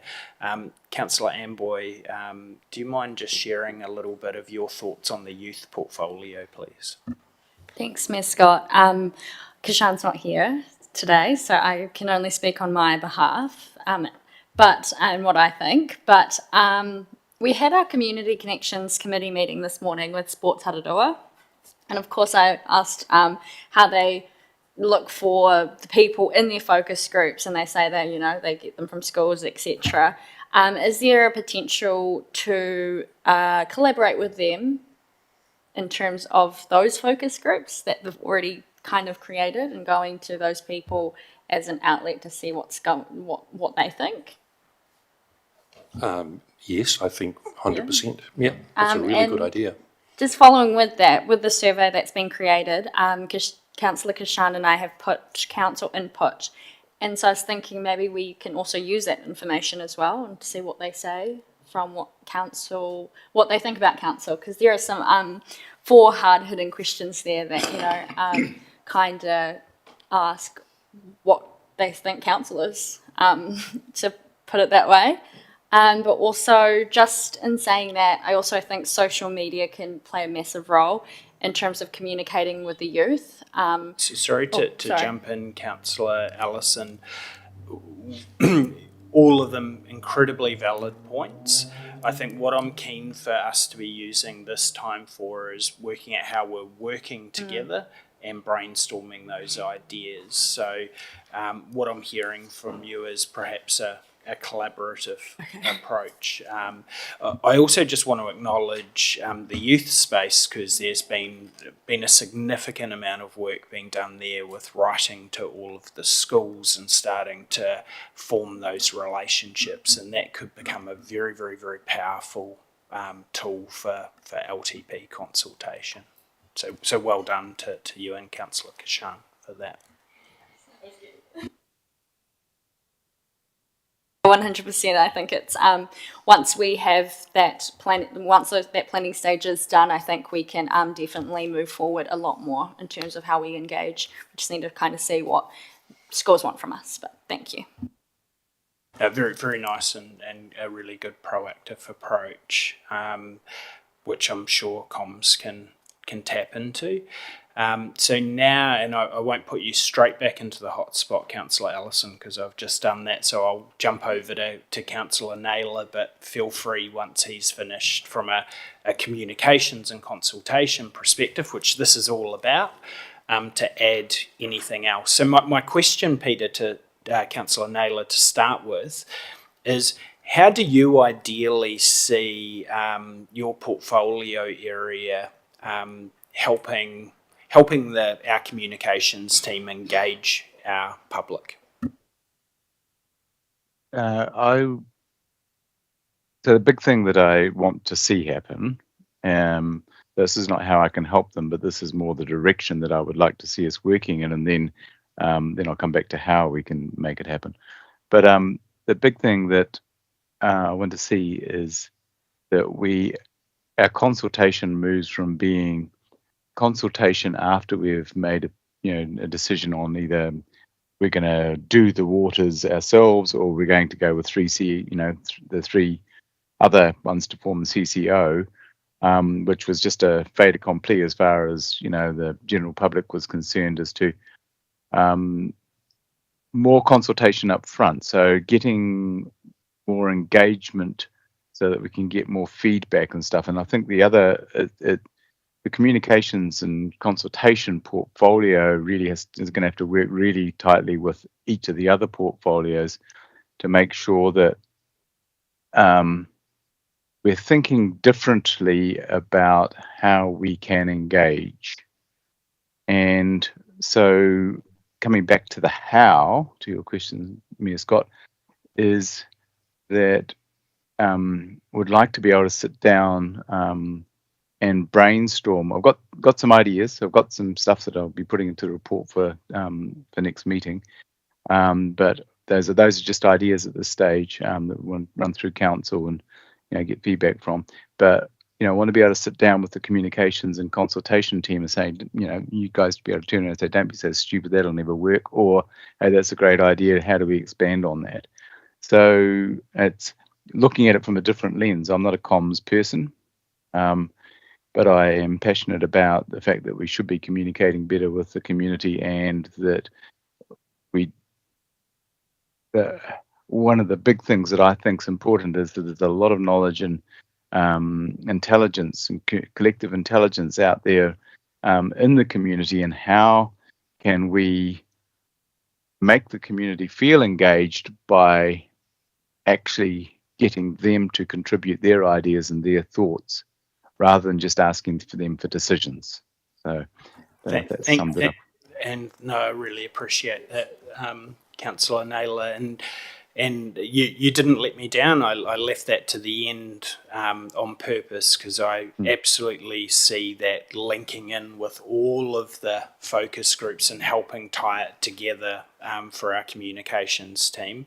I'm also really passionate about us focusing more upfront. So instead of going out with instead of always just going out with what we believe a solution is, if we know that we have some problems, work with our community early to see if we can use that collective intelligence to come up with better ways to solve that, so people feel that they want to take part because they actually have the ability to genuinely influence some of the outcomes. It can be difficult to do, but I think worthwhile. Totally up to you, Councillor Amboy. Did that sum it up for you, or do you have anything else you would like to add to the communication side? Completely over to you. Just a quick comment. I totally agree with Councillor Peter. You know, there's a huge community concern. I mean, we heard it during the election that that they think that council has made a lot of the decisions already before consultation happens, but that's not true. And I've learnt that now as well. So making it really clear before, consultation or community council decision making, just making it clear what we're up to, just so they're on the same page as us. Thanks. We might leave that part there for now. Hopefully, though, I just want to check in with the team. Does that give... So this will be somewhat evolving with the portfolios, but does that give you a steer on how you might be able to best utilise our portfolio groups? Yes, it does. Thank you. I think it's really important what Councillor Allison just said. I'd just like to respond very quickly to that, if that's okay, yes, Scott. I think for us as comms people, I think the most crucial part, or one of the most crucial parts of this LTP consultation, is going to be the pre-engagement, and because that's going to shape what we're going to consult about, and then feeding that back to people saying, hey, you asked, we listened, we acted on it. And that is one of the big lessons learned from me from last time round. I don't think we did that well enough. Or transparently, if at all, that loop was not closed last time, unfortunately, which gives us a really great opportunity to do it in this LTP. So thank you. All right, I'll let you continue on with your presentation. Yeah, so iwi engagement. Now, a lot of the things that I've actually already touched on when Erina asked us the question about Māori engagement earlier on and how to work with the focus group. It's a real pity that Councillor Te Waka isn't here today to discuss this. But once again, this is really about getting inputs from the operational level. How can we work together doing things not from the government's level but on an operational side? Thank you. And this is a really important part. One, it's important because we have partnership agreements with both of our iwi. We have legislative requirements that we need to meet. That shouldn't be the reason why we're doing it, but there is a reality around that. This is to let you know, I think I have mentioned to you briefly, and councillors will be well aware that both of our iwi partners have been formally invited to have a representative sit with us when we get into the long-term plan proper. And they've both indicated their agreement to do that. So we're really fortunate to have them joining us soon for future conversations.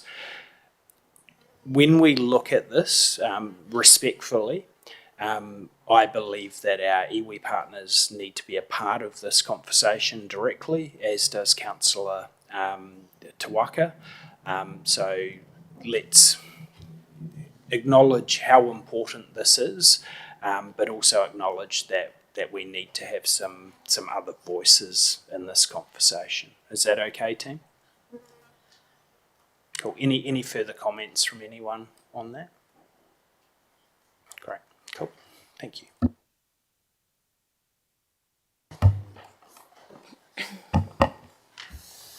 Right, moving on to community views.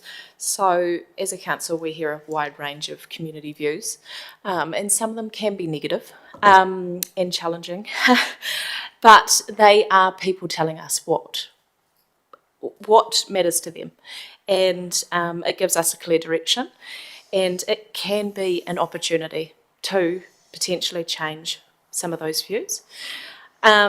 So rather than seeing these as obstacles, today we're going to look at them as opportunities. So I want to know if we've captured these community views right, if you think there could be some added, or if you think these, yeah, that's about what I want to ask. Thanks, Sarah. Question for the team quickly before I pass this around the table. Did this come out of the strategic workshop, or is this a brainstorm from you? There's some themes that have popped in.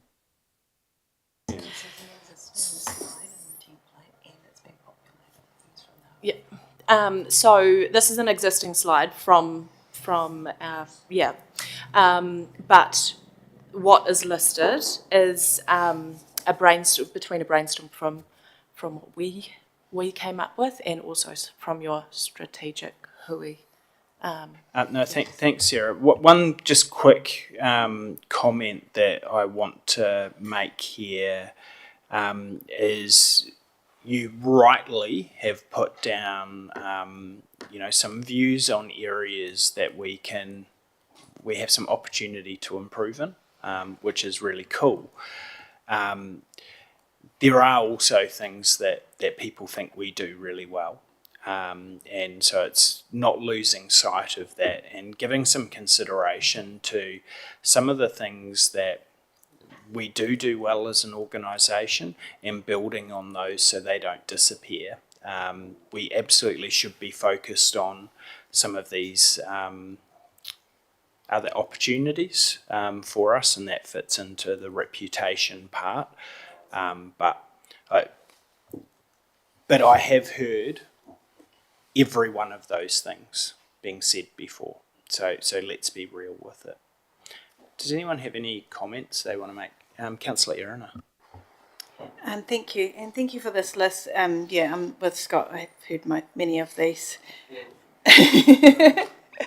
That first one, perception that consultation can feel tokenistic or predetermined. And I think that's just the way we word the consultation paper that we go out with.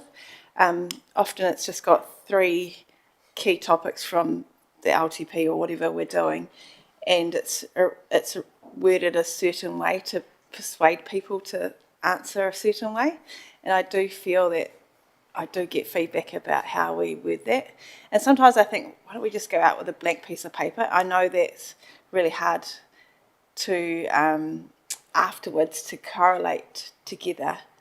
But I think when we go out to meetings with, marae and stuff, we don't go out with anything. We let them tell us. So, yeah, we go out with a blank piece of paper instead of giving them what we want to hear. Yeah, that's just my feedback from the public as well as me. Thank you, Ms. Scott. Yeah, community views. That's a huge statement. But the bit one that sticks out there I agree with the whole thing, but lack of understanding about council. I don't think, and if you live anywhere in the world, councils are the evil. Just natural. That's the way it is. So from that, I'd like to think that you flip it. You know, councils are an asset. And the trick is, we are hoping we are put into a place that we're doing our utmost best to deliver the best result for the people that we serve. And that's the trick. Well, that's why I think everyone in this room are sitting here. We're not sitting here for our own personal gain. We are sitting here to make things better. And we're passionate about what we're doing, as are the operational teams. Here, Councillor Wallace. Thank you for that. Councillor Chris. Thank you, Mayor Scott. Yeah, I think you've hit almost everything with what you hear, and coming in from the outside as a general public looking at the council, and then coming in here and learning a lot more. There's a lot more passion from council than what is seen by the public. That is very clear. That you guys do more than what is seen. And I think we don't show enough about the good things that we do and the stuff that does happen or isn't heard. The only things that I felt were not on this list, I mentioned it a little bit in the talking about rural, and because this is where it comes from, is the trust issue, and that is based on results and outcomes. So if they have seen things being said and then nothing comes out of that, that is a loss of trust in that way. So that is my only other comment onto it. That it's hard to look at these things, but it is what we've heard. So.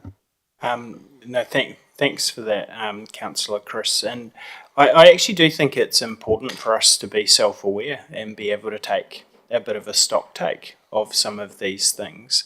But I do want to pick up on Councillor Chris's point, is there are some amazing things that get done in our council by our staff, like some really amazing things. We just witnessed and we just saw our team step up, and I thanked you at the start of this in the Emergency Operations Centre. That should fill our community with absolute confidence that they have a council that has their back and they will drop everything to make sure that they are safe. Sometimes, though, we are too modest and we don't share that with our community. And sometimes if people weren't watching closely, they wouldn't know it and they wouldn't see it. I am working hard to shout that from the rooftops, because what I saw over, from the Sunday, Monday in particular, was so impressive to me. I feel that everyone needs to know that. But actually, I think we need to be strategic about that. Own the bad, absolutely own the bad, and be accountable for that. But also let people know that we've got a passionate group of local people that want to make a difference to people. Councillor Peter. Exactly, Mayor Scott. It would be really great to actually see those positive things being put in there as well, and using that as part of the communication, going back out to the community and saying, hey, this is one of our first consultations. This is what we've been hearing from you in terms of what how the community views the public. But did you know about all this other stuff as well? I mean, I've been blown away by the 3 months that I've been involved with council, or 4 months now. But how great the Tararua Alliance is and how significant that is to our ratepayers. And then, as you say, the emergency contacts, emergency operations centre being stood up, and what risk that eliminated, and if it had all gone pear-shaped, if we'd waited another 6 hours, to get everybody in, people wouldn't have been able to get in if the weather had gone pear-shaped. So by being prepared, and I think it really needs to, we really got to raise the profile, because the other community view that isn't captured here, that I want, sorry, this is the point I was really raising my hand for, is that people don't care. So they've lost they just don't care what the council does. They don't care that the council's there or not. They don't care until they find a fault, of course. But they just, they're not interested in it. And I think we need to make them interested in it. And we need to make them interested in the community.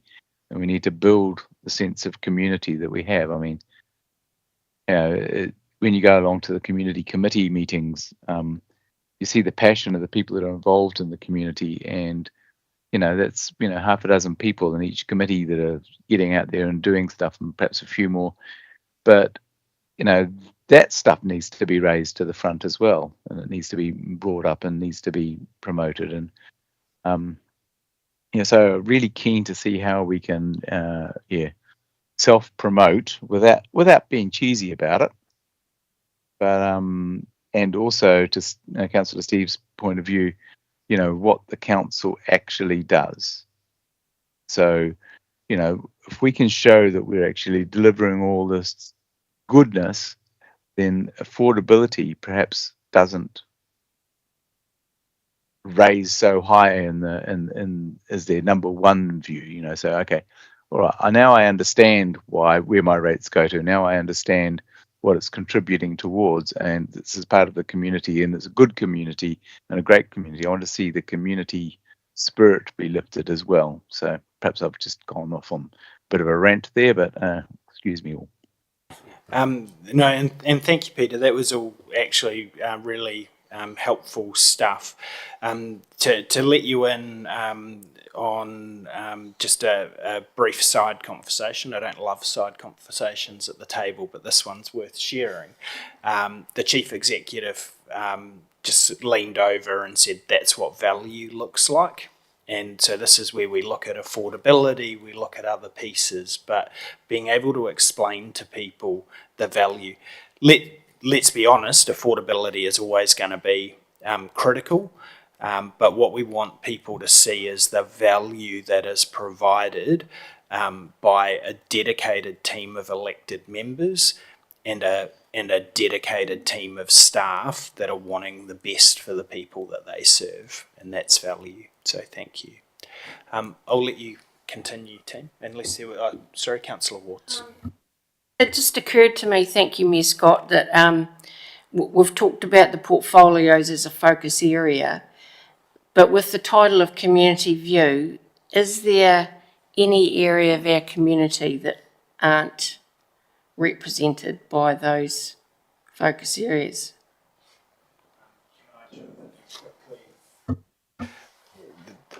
Yes, is the short answer. And I see that as a key task for the communications and consultation portfolio, to be working to make sure that those groups are linked up. I think your point is incredibly valid, but that is to make sure they're working with the other portfolio groups, but not just those portfolio groups. But thank you for raising it, because that wasn't explicitly said.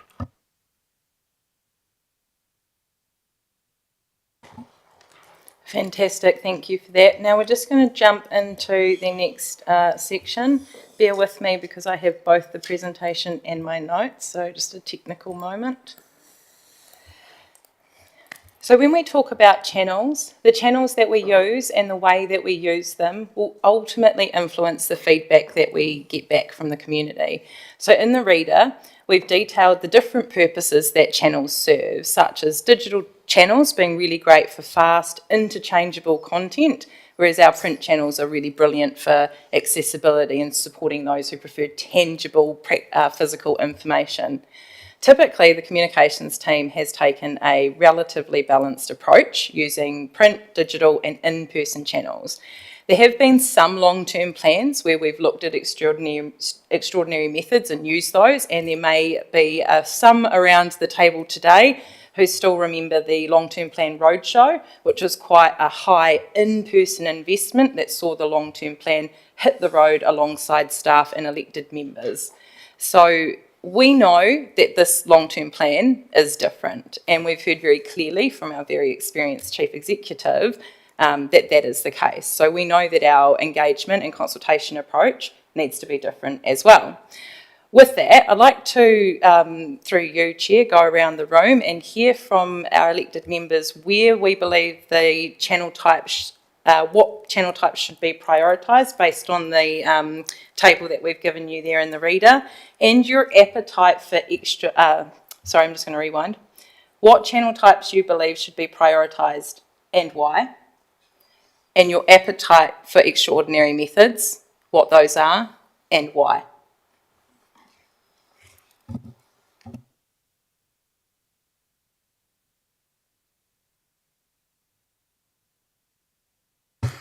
Thank you. I think it's a hard one because it depends on the group we're going to, and I've mentioned around the rural sector and trying to get out to them. You've got different technologies through the use of TikTok and Instagram and Snapchat and all these other different methods that we don't currently push on, or that don't get out to people. Because communication is, we've talked about a common understanding from both parties. If you aren't getting feedback back, or they aren't hearing it, you're not communicating. So trying to build different channels or where we need to focus that, it's a sort of hard one. I think in person is very good. Being out there and showing that you're willing to spend the time out in those districts, out in the areas, out with the people, is probably one of the bigger ones, in my belief anyway. But again, it very much depends on where you go out to. Yeah. Thank you. So I feel like that digital and online and print, those channels are really good for spreading information, but the actual engagement where people reply and say, oh, they want this or that, there's a lack of it, I feel, and what I've seen.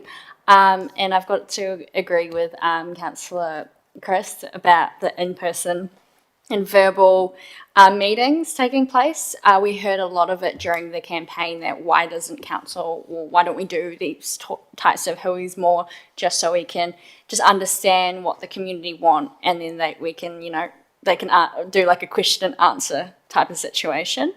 But I'm really, the extraordinary meetings, and I want to hear more about that. That sounds pretty fun. So we'd love to see what we can do in terms of that, even if it's for a short period of time, because we're making some really big decisions here. So, yeah.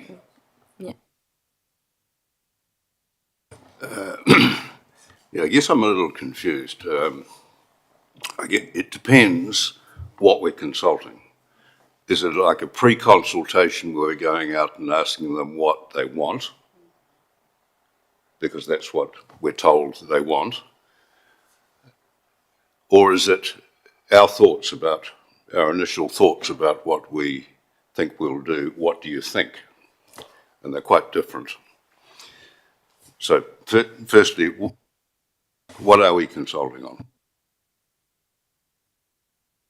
Through you, Chair, I believe that is yet to be determined by yourselves at your early engagement workshop on 4 March. So the communications team, we're not responsible for determining what you consult on. This is more looking at, for early engagement specifically, when we look at going out, what is the council's preference, council's preference around where we focus. And just to be really clear, if we focus on digital and online, that doesn't mean that the other channels drop away. It just means that we put more investment there, because that's where our elected want to see us putting more investment. Vice versa, if elected want to see us invest higher in in-person and verbal events, then we tailor our engagement to have that as a higher focus. And so this is an opportunity now for you to influence what that physically looks like to the community, whether we see more digital online, more print, more in person, or we take a chance at looking at an extraordinary method. Extraordinary methods are really interesting because they can pique at people's interest. It's different, Can it's I interrupt exciting. a moment? I think you've answered my question. Okay, thank you, Peter. But if I could continue, if we go out and ask people what they want, it's a bit like being Father Christmas. They'll come back with all sorts of things which we know there's no way in hell we can provide. So we're wasting our time, in my view, to do that. If we go out with like a pre-consultation where we say these are the areas that we're looking at, option 1, option 2, option 3, what are your thoughts? I can live with. As an overall comment, consultation is the hardest thing council does. It's very, very difficult over the last 15 years to get feedback on anything. In every community, you have a little core of people who will comment on everything and have firm views on everything. But there are just a few of them. They may represent the thoughts of some others or lots of others. Hard to know at times. As to going to schools and the youth, short of promising them new, bigger swimming pools or skate parks, what are we offering them? What are they going to sensibly communicate with us that we can help with? If we can't, we're not a big city with lots of money to spend. If we can't provide something new for them, what the hell are we doing pretending that we can by going out and seeking their views? And those are my comments. Thanks for your comments. I'm pleased that you shared them. I have a very different view, to be frank. I think that it is incumbent on us to be connecting with our communities as much as possible to find out what they are wanting us to do. And this is not about being Father Christmas. This is in our last long-term plan. We went out with very targeted questions, not just giving options, a bad option, a worse option, and a horrific option, because that's what people talk about receiving. We went out and we said, what do you want to see us do more of? And what are you wanting us to do less of to be able to pay for that? And we got some very good direct feedback from people about what they were willing to us to reduce. And let's face it, we are going to have to make some of those decisions during this process. When we do that, we don't just want to have the same people that arrive every year and sit at the table. As much as I welcome their views, I want to try and see other people in as much diversity and viewpoint. And to be frank, and I respect your view, Councillor Johns, but I'm not willing to give up and just say we're not going to do that. So it is always difficult and challenging, but I think we can do better, and I think that our community could be more engaged. I hear what you're saying. No, you're quite right. We have to consult, so it's not a question of giving up, and I'm not suggesting we do. We have to. But every year we have this sort of discussion about what are we going to do and how are we going to do it. And this year we'll do it better because we've learned from the previous years, but it all turns out the same. I'm probably sound cynical, and I apologise for that, but I'm probably realistic. Yes, you do sound cynical. Councillor Wards.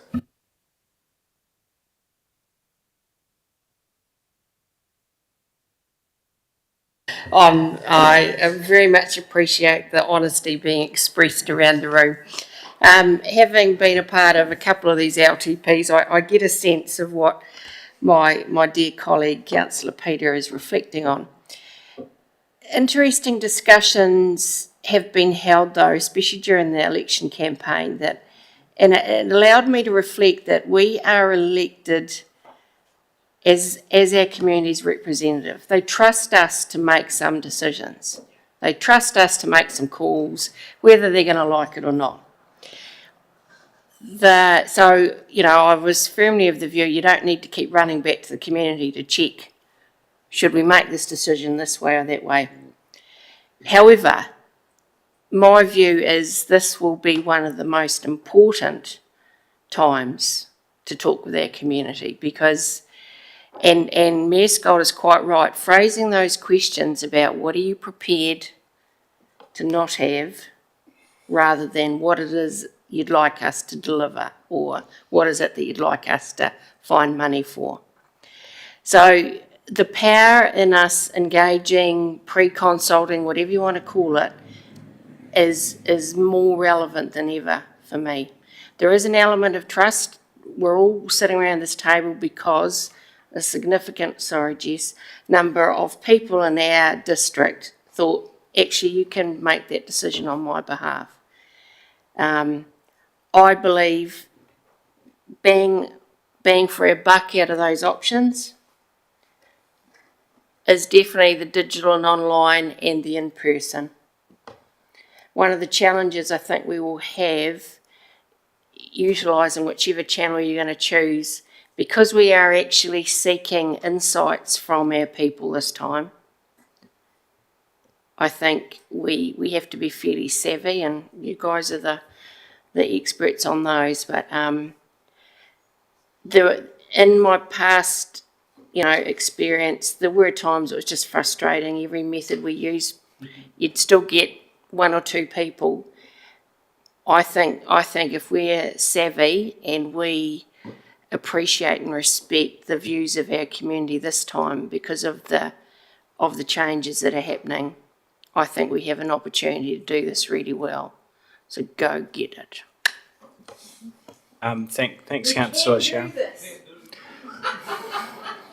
Can do consultation. It is. We're just going to subliminally put it in there, and everyone will get comfortable. I'll be quick because I'm conscious of time with this. A couple of comments. I think digital and online is important, especially because we are starting to really build up a tone shift there, and people are responding really well to that, has the ability for it to be shared. Please let us not underestimate print. We have different segments of our community, and I think Councillor Johns was alluding to this, of having that group that might be engaged no matter what. They will sniff out a consultation if it's there, regardless of where it sits. But it's really utilising that BT page. And I know that there is an expense to it, and I know I've chatted to the team, but when we move into the consultation period, of perhaps going back to a weekly page so people have a consistent place every week that they see, and we use that to be really directive towards consultation. In-person and verbal is cool, but I don't know, it's hard. It worked really well during the election meetings, and I think it's because people were hoping they'd come along so it'd be a bit entertaining and they might see a bit of controversy. But I reflect back to some of the markets that we did, some of the other things we did, and you would see people, these are people I know and I know well, and they would see us there with a Tararua District Council banner, and they could not walk further away from us because they did not want to get caught to having a conversation about council. So let's be honest about that. And there were a couple of markets where I think I probably spoke to 2 or 3 people, and I think that they were people I knew well, and they felt sorry for me, or they accidentally tripped over the consultation stage and thought we were giving away free samples and were too polite to leave.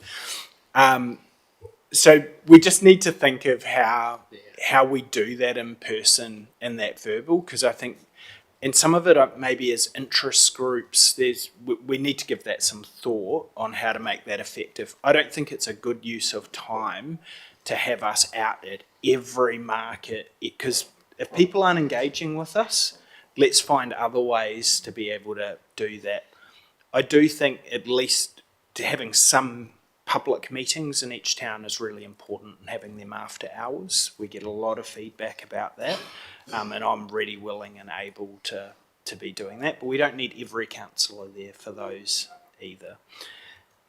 The extraordinary options, yep, but we've also got to remember a big part of our brain for this is going to be affordability, and we need to be looking at it through that lens.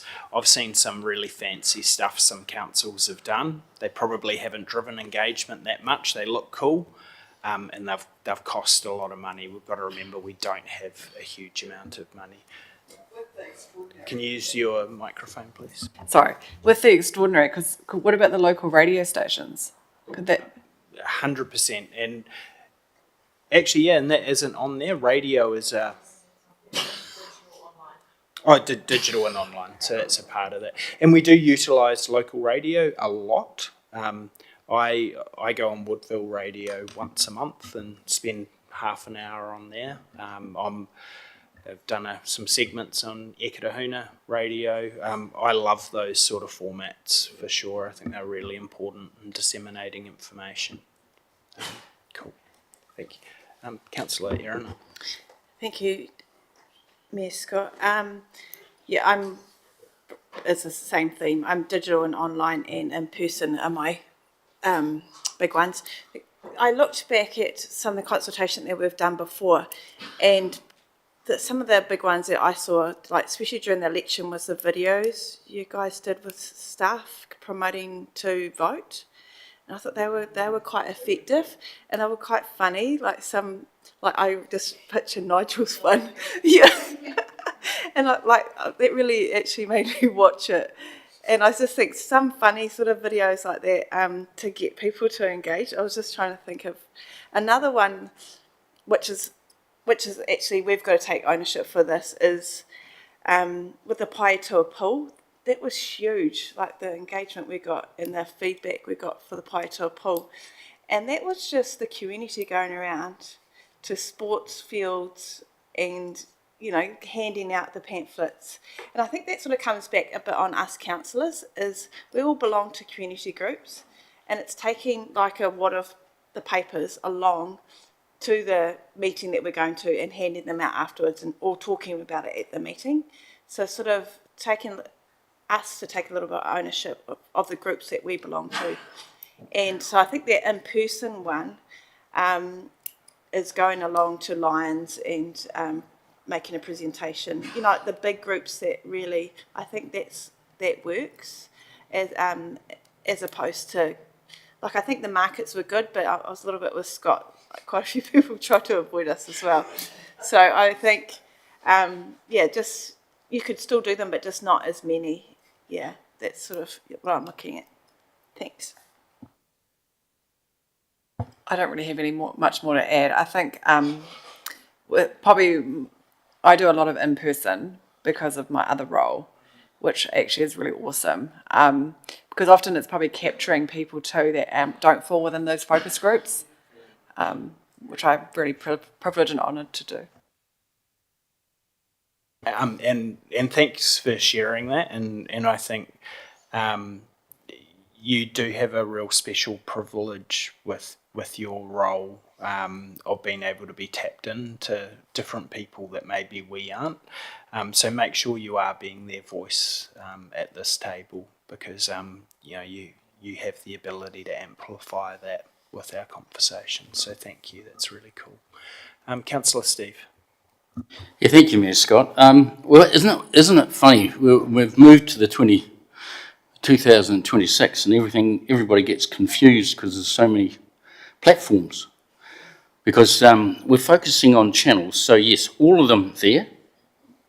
Absolutely, we need to engage in all of them, and then no one can say, "Well, I didn't see it on whatever," because that's the problem: is which platform. It's like finding out a death notice. Most people don't get it now because they don't have the paper. And in saying that, you brought up radio. Just as a side note, I started the radio station here in Dannyburg because of the want for the people. And it was only the other day I was rung by the radio station what's happening with the weather event. And I said to them, well, have you got antenna? And they didn't. So I just said, look, I suggest you download that app. And they did. He rang me back and said, text me back and said, good. I said, I'll tell you what, they're putting out updates all the time. So I think you guys are on track. I think you're focused in the areas we need to be going in. The messaging that's what we have to get right, messaging. But I think, if you keep it going, personally, contact is the one everyone likes. Because there's one thing everyone likes to hear is their name. So if you sit down and say, hello Scott, hello Peter, hello Alison, they like to hear their name. And you can get on that one-on-one stuff, and as long as we've got the right information, we can move forward. So yeah, all those things need to be worked on. So there's no one particular one. I think, but I think pushing that antenna, that was invaluable for me the other day, because you guys had just put out a report at 7:22 in the morning. We came down, I met Scott down there at 6. So everything we might was just happening. keep it onto consultation. Yeah, that's what I meant. So it is. No, it's channels. It's not consultations. It's channels, it says here. So I'm going to say go with all the channels and keep it up. And Mayor Scott, I have to leave at 4. Okay, I'll put my apologies on. Thank you. No, thank you. That's why I was just trying to manage time there, because we all are keen to get out at 4. Okay, Councillor Peter. Yeah, I'll be quick then. I think all the channels are important, but one thing I did notice is so we don't seem to have an email marketing list. Do we ever do any email marketing like that people can opt into to be kept up to date? Kimberly. Through you, Chair. Yes, we do have a multitude of different email databases depending on department, function and purpose. So we can tap into some of those, but we just need to be careful of privacy. So when someone provides their email to us for a particular database, they agree to receive emails for community development, for example. We can't just start using those lists. No. Thank you. No. Yeah, no, the correct question was more, do we have could we create a long-term plan update email list that people could opt into? So that we then were publishing, monthly updates or something or other via email. I really like the idea of us promoting the antenna stuff, really too. I'm trying to make that our primary point of channel and communications, because, most people do have smartphones these days, and and to get notifications popping and all those sorts of things. Those are the areas I'd like to see. I'd really like to see what your extraordinary ideas are, and I know that some of them can be really expensive, but I think also as a council we've already demonstrated that we can be cost efficient. So if we could do some extraordinary ideas cost efficiently, then that'd be fabulous. Thanks, Peter. That might be a good one to brainstorm with your consultation and communications absolutely portfolio. I do caution you, and I think I know exactly what you were thinking of with citizenship assemblies are horrifically expensive and often don't give particularly well defined outcomes. So. But there's always where there's a will, there's a way. Where can do. The other bit I just want to caution. I'm warming to it, Scott. Thanks. I'm slowly doing it. I'm just chipping away. I just also want to quickly caution Antenno. I agree. I love Antenno. We have to be careful not to overdo Antenno for critical alerts. We use them for severe weather alerts, we use them for recycling reminders. If we're smashing people with Antenno alerts, they will turn it off. So we have to be conscious of that. Chris, did you have a comment? Thank you, Scott. Just a real quick one that I didn't think of before. as you know, there's some information coming out of Ikaroona, our town, some stuff that they brought up at the last market where they laid out a piece of paper and let people write all over it. And it has a huge amount of ideas and bits and pieces, including some crazy ideas like put up a big fence to stop the wind, but all sorts of things that they've got in there. And that's going to be presented at the community board meeting. But that brings our local community groups, which isn't really in this per se, that we could actually utilise them to help push our communications as well. Thanks, Councillor Crusoe. Just to add to that, our community boards have delegated authority to be assisting us with consultation, and our community committees have that included within their service agreement. So let's utilise them, because a very wise person once said that people closest to the action, what was it there, Councillor Johns, make the best decisions. I'm trying to make up for it for disagreeing with him before. I reckon I'm halfway there.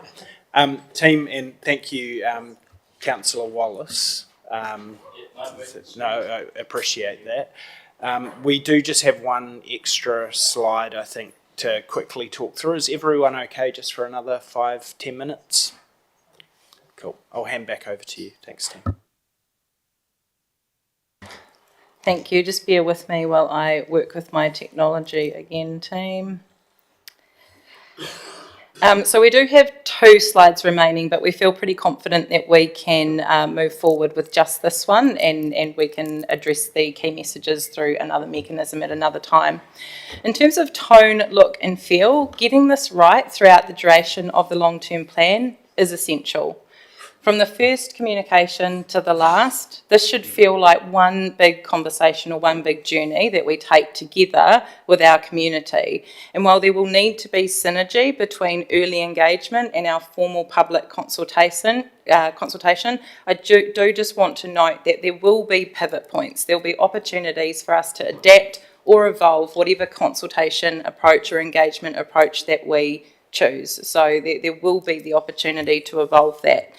In the reader, we've provided you with a tone versus look matrix to help you show us where you personally feel the overall feel for the long-term plan should be.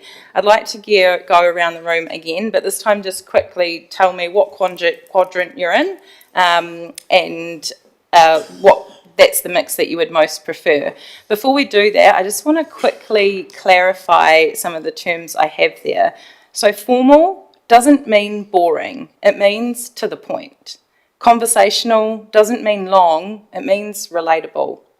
Corporate doesn't mean stuffy, it means clean and clearly from council. And distinctive doesn't mean silly, it means stand out and engaging. So I'd be quite keen to hear from elected, when you looked at your reader, what quadrant of that matrix you felt most comfortable in for overall feel. Thanks, Kimberly. We won't go around the room. What we'll do is we'll just take indications of people that are keen to comment on it, if that's okay. That's even better. Thank you, Great. Your Worship. I certainly have some thoughts, but who wants to kick off? What's your view? Cool. That's very succinct. Thank you, Councillor Johns. Simple and eye-catching. Thanks. Yep, make sure you're using your microphones, team, sorry. I'm probably more distinctive, different. Yeah, definitely. No, thank you. Yeah, I'm the same, especially with Kimberly's explanation of distinctive. Alison. Simple and eye-catching. Well, we are going to go around the room now because, everyone else has had a go. Councillor Wards. I'll go for branded but bold. Is that what you want me to do? Right, you are. No, thank you for that. I didn't want you to be the only person that I didn't call on. Distinctive and different from me. Thank you. Brilliant. I knew that Peter would be there, and I had already ticked that box for Peter before he talked, because it does reflect a lot of what you've been talking about, Peter. I think that we have to be eye-catching in this one. I do like the distinctive indifferent, but we've got to make sure it does not move to silly. So there is a real balance that it doesn't move to silly. And that takes Councillor Erina's disclaimer of, yep, I'm okay as long as it doesn't. I think this has to be just a couple of things for me in plain English. So we need to really make sure we're not councillifying or making this bureaucratic. Engaging, it should be much shorter and succinct. That is really important to me. And I also want it to not look like we're just burning buckets of money on it, because nothing annoys our community more than just seeing huge, flashy, bound consultation documents. I mentioned to the team before, I would be keen for some consideration and looking at what the costs might be to do a great design. We make it look great, and then we print it out without binding it, and we give it some staples, and we can generate that, and people can see that actually affordability is important, but we're still going to be a bit quirky and we're still going to be creative, but we're not going to break the bank by doing it. And use some more black and white. Use some colour, because colour's engaging, but it's about where you're using it and the strategic nature of it. Does that give you some direction? Cool. Thanks, Tim. Cool. Thank you very much. I might just hand over to Karsten to close us off, and we will leave key messages for another forum.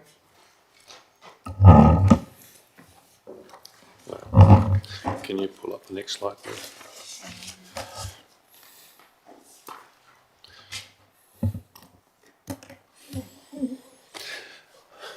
Yep. So what we would like to recommend is that we use the information gathered today to develop a draft early engagement plan and work on this with the focus group people and or the portfolio members, and to fine tune it, to sense check it, and then we bring it back to council for endorsement. Thank you. Can you also add in a step there that the Mayor would also be very interested in the draft of the process? I am on all portfolios, Councillor Wards. Thank you. Great. Look, I really appreciate this. You've done incredibly well with time. I cost you a half an hour because of the regional meeting that I had. So thank you for your flexibility, and thank you, councillors, for that. Do you have anything else you'd like to close with, or are you finished? No, I think we're finished. Thank you very much. Team, it was a big day in the chamber. I quite enjoyed some of the content of the workshop, but let's keep this sort of conversational tone going when we're looking at these. It is fine if we don't always all agree with things. Let's use this as an opportunity to work through it and show that we are just such a can-do council. Thank you all very much for your time. Appreciate it.